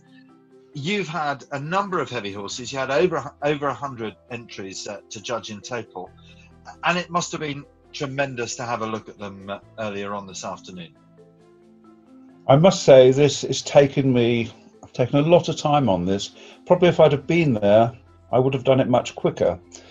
I have been known to overrun by a couple of minutes, but yeah, it wasn't the easy job as I just thought it would be. And going through them, it was fairly easy to pick out the top 2 or 3, but then the rest, really, there were so many so close, and I had to keep telling myself, this is Royal Windsor, and we have standards. And we do. And John, do you know, we've had entries from Costa Rica, from Sweden, from New Zealand, Germany, United Arab Emirates, the USA, South Africa, Ireland, India, all over the world, and you've judged the heavy horses. So let's go through them. In 10th place, well done to Will Hitchin with New Mill Puzzle. In 9th, Sean Harris with Whitehead Al-Kelda. In 8th, the first of the ridden heavy horses, and we'll come on to that, Johnny, in a minute, Sally Bates and Dunkirk Gold Dust, the lovely Suffolk. In 7th, it's Louise Westphal and Forget Me Not Natalie, all balanced and beautifully at Kent County. In 6th, another of the ridden heavy horses, Fieldsman, ridden by Chris Hunnable, owned by Emma Boma, in 6th. In 5th, Caroline Truss with Nosrak Maximilian. And in 4th, one of the great prefixes of the world of the heavy horses, the decoy prefix of the Ward Brothers up in Cambridgeshire, the Kate Cat Ives and decoy Princess Dawn. So that's 10th to 4th, Johnny. And then in 3rd place? In third place, yeah. Could you just name it? Cattock Black Velvet. That's Stacey Vaughan in 3rd. I would say a Welsh horse, a tremendous horse, so much in front of the rider and plenty of room there for a collar. And bearing in mind, all of these ridden heavy horses are draft horses. They're all designed to pull things. The fact that we do sit on them and ride them is fine. But this horse is going well, and the quality in its limbs can be seen quite clearly. It's nicely on the bit, the rider's sitting correctly with a lot of horse in front of her, and that's why she was my 3rd. And Johnny, whilst you're on that, very quickly, you and I have had this discussion since these classes came into being, 8 years ago now, the ridden heavy horses. they really have gone from strength to strength, haven't they? And they've given another marketplace to the world of the heavy horse. When we first started riding heavy horses, I was horrified. I didn't like it because we were quite vociferous about it, Johnny. We was taking cart horses and we were sitting on them. And the only time we really rode a cart horse is if it's on the way to the field to go ploughing or something, and you would have a ride down on it. We said, if we're going to ride these things, we've got to do it correctly. But since there's been professional producers now, the standard has come up. The horse is going nicely through the bridle, getting on the right leg. They've raised their game, and now, as you rightly say, it's another market. What it did in the first place, we all said, that's good. Some of the bad horses, bad colour, bad conformation could be ridden. That's not the case now. We ride and we have a conformation judge. People are looking for ridden for the best, and they're producing them very, very well. Yes, as we all remember. That's why I have included. Yeah. Yes, but also, Johnny. That's why I've included some ridden horses in my top 10. But as we all remember, your judging appointment at Royal Norfolk last year that finished at 8:30 at night because you had so many come forward. Anyway, congratulations. In second place, we're going to go, well, this picture goes back a long, long time, doesn't it, John? In second place. Yes, it's a Percheron and it's a gelding, but it's all put together like a gelding. Its quarters are up in the air. It's nice and short in the back. Tremendous neck and the slope of the shoulder to take a collar. That to me is a good Persian horse. Lovely Persian. And I remember, John, when you judged the Supreme at the Royal Show way back when, and it was a £1,500 prize for the best horse in the whole of the Royal Show, you gave it to a Percheron, didn't you? That is correct. Because, you know, I'm a judging panel of them and many others, but I will always try and judge what's in front of me. Very well whatever done. the breed. So that in second place was Flight Hill Charlie, a picture taken at the Royal Show all those years ago, and your winner. Well done indeed to Keith Sessions and Rook Hill's Emperor. What a young horse this is. Yes, and he's not got the weight on him for showing. He's in his working clothes there, ready to go. And those tremendous limbs he has, and the joints, the feet and the feather, and his head carriage, his neck. I just felt he was a complete picture of what we're looking for. And he's obviously, that photograph is for a stud card or something. Yeah. He would probably, if there was going to be at the spring show, he might have another underweight of flesh on him, but that is a good working stallion, ready to go to work, with tremendous limbs, short back, well up in his quarters, nice sloping quarters, tremendous second thighs, and he just jumped out at me. As soon as I saw him, I thought, he's the boy, he's the one. Lovely horse, isn't it? Lovely horse. Well, John, thank you very much. And we're going to be talking to you about driving as well. We're going to talk to you all sorts of things. But for now, well done to the winner of the heavy horse class at the virtual Royal Windsor Horse Show, Keith Sessions and Rook Hill's Emperor. Some cracking horses in there, weren't there? And lots of people getting involved to say that as well, actually. Jeannie Edwards was saying good luck to Sally Bates and Dusty. Hope it worked. Hope she got the placing she was hoping for. Nicole says incredible strong horses. Beth Morgan, love this class. They're so humble giants. They absolutely are. I love the heavy horses. And it's always great to see them. I see quite a few of them when I go to Toronto for the Royal Winter Fair over there. And they do the 6-horse section. We have, you know, the Clydesdales, the Percherons, the whole lot. And they're always fantastic to see. Just one final thing to do today, and we're about to head to something completely different. Another reminder, yeah, make sure you're here tonight, 7:30 for the pageant. You really will not want to miss it. And tomorrow is another full day with Rolex Grand Prix, the Supreme for the showing. We've got the Pony Club Games, we've got the Shetland Pony Grand National, so much for you to enjoy. Make sure you get ready for a lazy Sunday afternoon. You've got to keep me company. Anyway, we've seen the showing, we've seen the show jumping, we've seen the driving, we've seen the dressage, but for anyone that's been to Royal Windsor, you'll know just how important the pageantry is, and the military. You know, we've got the King's Troop Royal Horse Artillery, the Household Cavalry, and it means a lot to us to be able to see them. but it also means a lot for them to come to the Royal Windsor Horse Show. I'm Captain Skip Nichols and I'm the riding master for the Household Cavalry Mounted Regiment. As you can see, I'm up in sunny Leicestershire with all the Household Cavalry horses at pasture. Normally they would be in London, but at the moment, over COVID-19, they're out to pasture and being looked after by a group of soldiers and myself, as our soldiers in London have been used for other taskings on the COVID-19 pandemic period within the London district area on behalf of the nation. Normally we'd be preparing for the Household Cavalry Musical Ride and the Royal Windsor Horse Show. As well as the musical ride, we have the Services Cup. That's where we get the chance to jump round in front of Her Majesty the Queen in teams of 3. There's a tri-service competition with the Navy, the Army and the Royal Air Force, and every cap badge in the British Army that has horses or privately owned horses. At the end of it, Her Majesty the Queen will present rosettes and prizes to the 2 winning teams in the 2 different elements of the Cup. This is a fantastic opportunity for our young soldiers to hone their skills and show off in front of the Queen under a different ambience as opposed to state ceremonial and public duties which they do on a daily, monthly basis.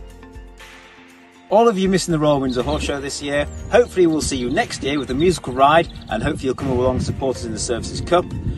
Between now and then, from the Household Cavalry Musical Ride, stay safe everyone and see you all soon. I am W1 Chris Douglas of the Household Cavalry Mounted Regiment, based here in London, where I am the Regimental Corporal Major.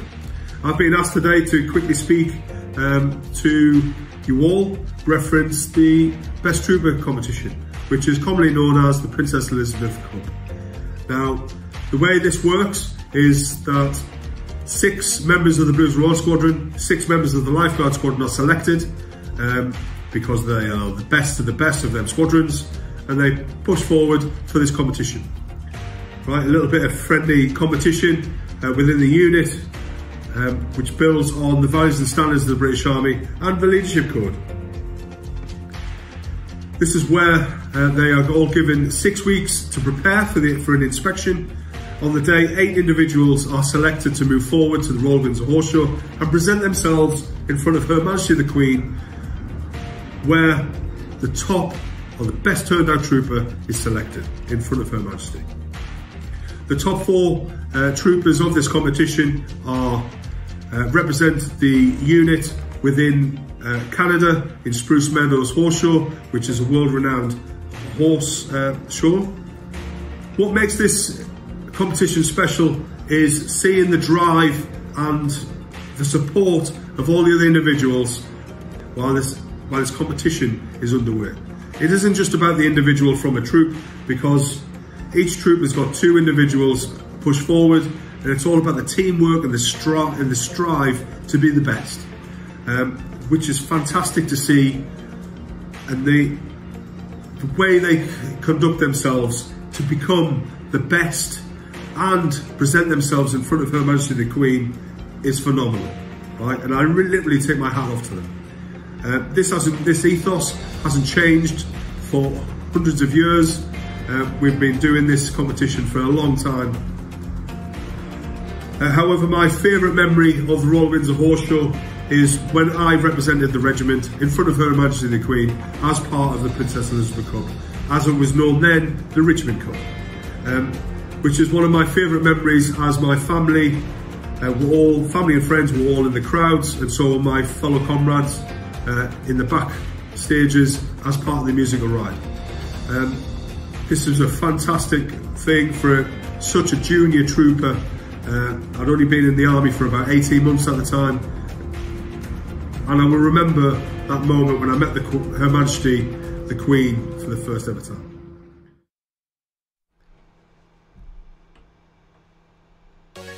Well, always great to hear from them, isn't it? And what a wonderful job they do. And we will be seeing them tonight, actually, as a part of that pageant. It's at 7:30 this evening. It's on Facebook Live, it's on YouTube, and it's going to be on the Virtual Windsor website as well. 7:30 UK time. So if you are somewhere else in the world, you'll have to do your sums, I'm afraid. But it'll be worth it. And again, all the information is available on the website. And there's also a programme you can download as well, a bit of a souvenir programme that tells you all about the different acts, and that is on the Virtual Windsor website. So get along to there, get that downloaded, get organised, and be back with us here at 7:30. Another final reminder as well about tomorrow, a packed schedule from 11:30 a.m. with all the final ingredients you'd expect to see if we were at the Royal Windsor Horse Show, the Rolex Grand Prix, the Supreme, Shetland Pony Grand National, Pony Club Games. It is all in there for you to enjoy tomorrow from 11:30 a.m. From the whole team here, enjoy the rest of your afternoon. We'll see you at 7:30. I've been Adam Cromarty, and it's goodbye for now. You are hereby invited to the pageants. Get ready as we transport you back to the Victorian era for a spectacular performance hosted by Alan Titchmarsh and Simon Callow. With displays from around the world and a cast consisting of 500 performers and 400 horses, it wowed sold-out crowds in 2019, and now it's your chance to see this never-broadcast-before show from the comfort of your own sofa. Join us live on Facebook, YouTube, or on the Virtual Windsor website.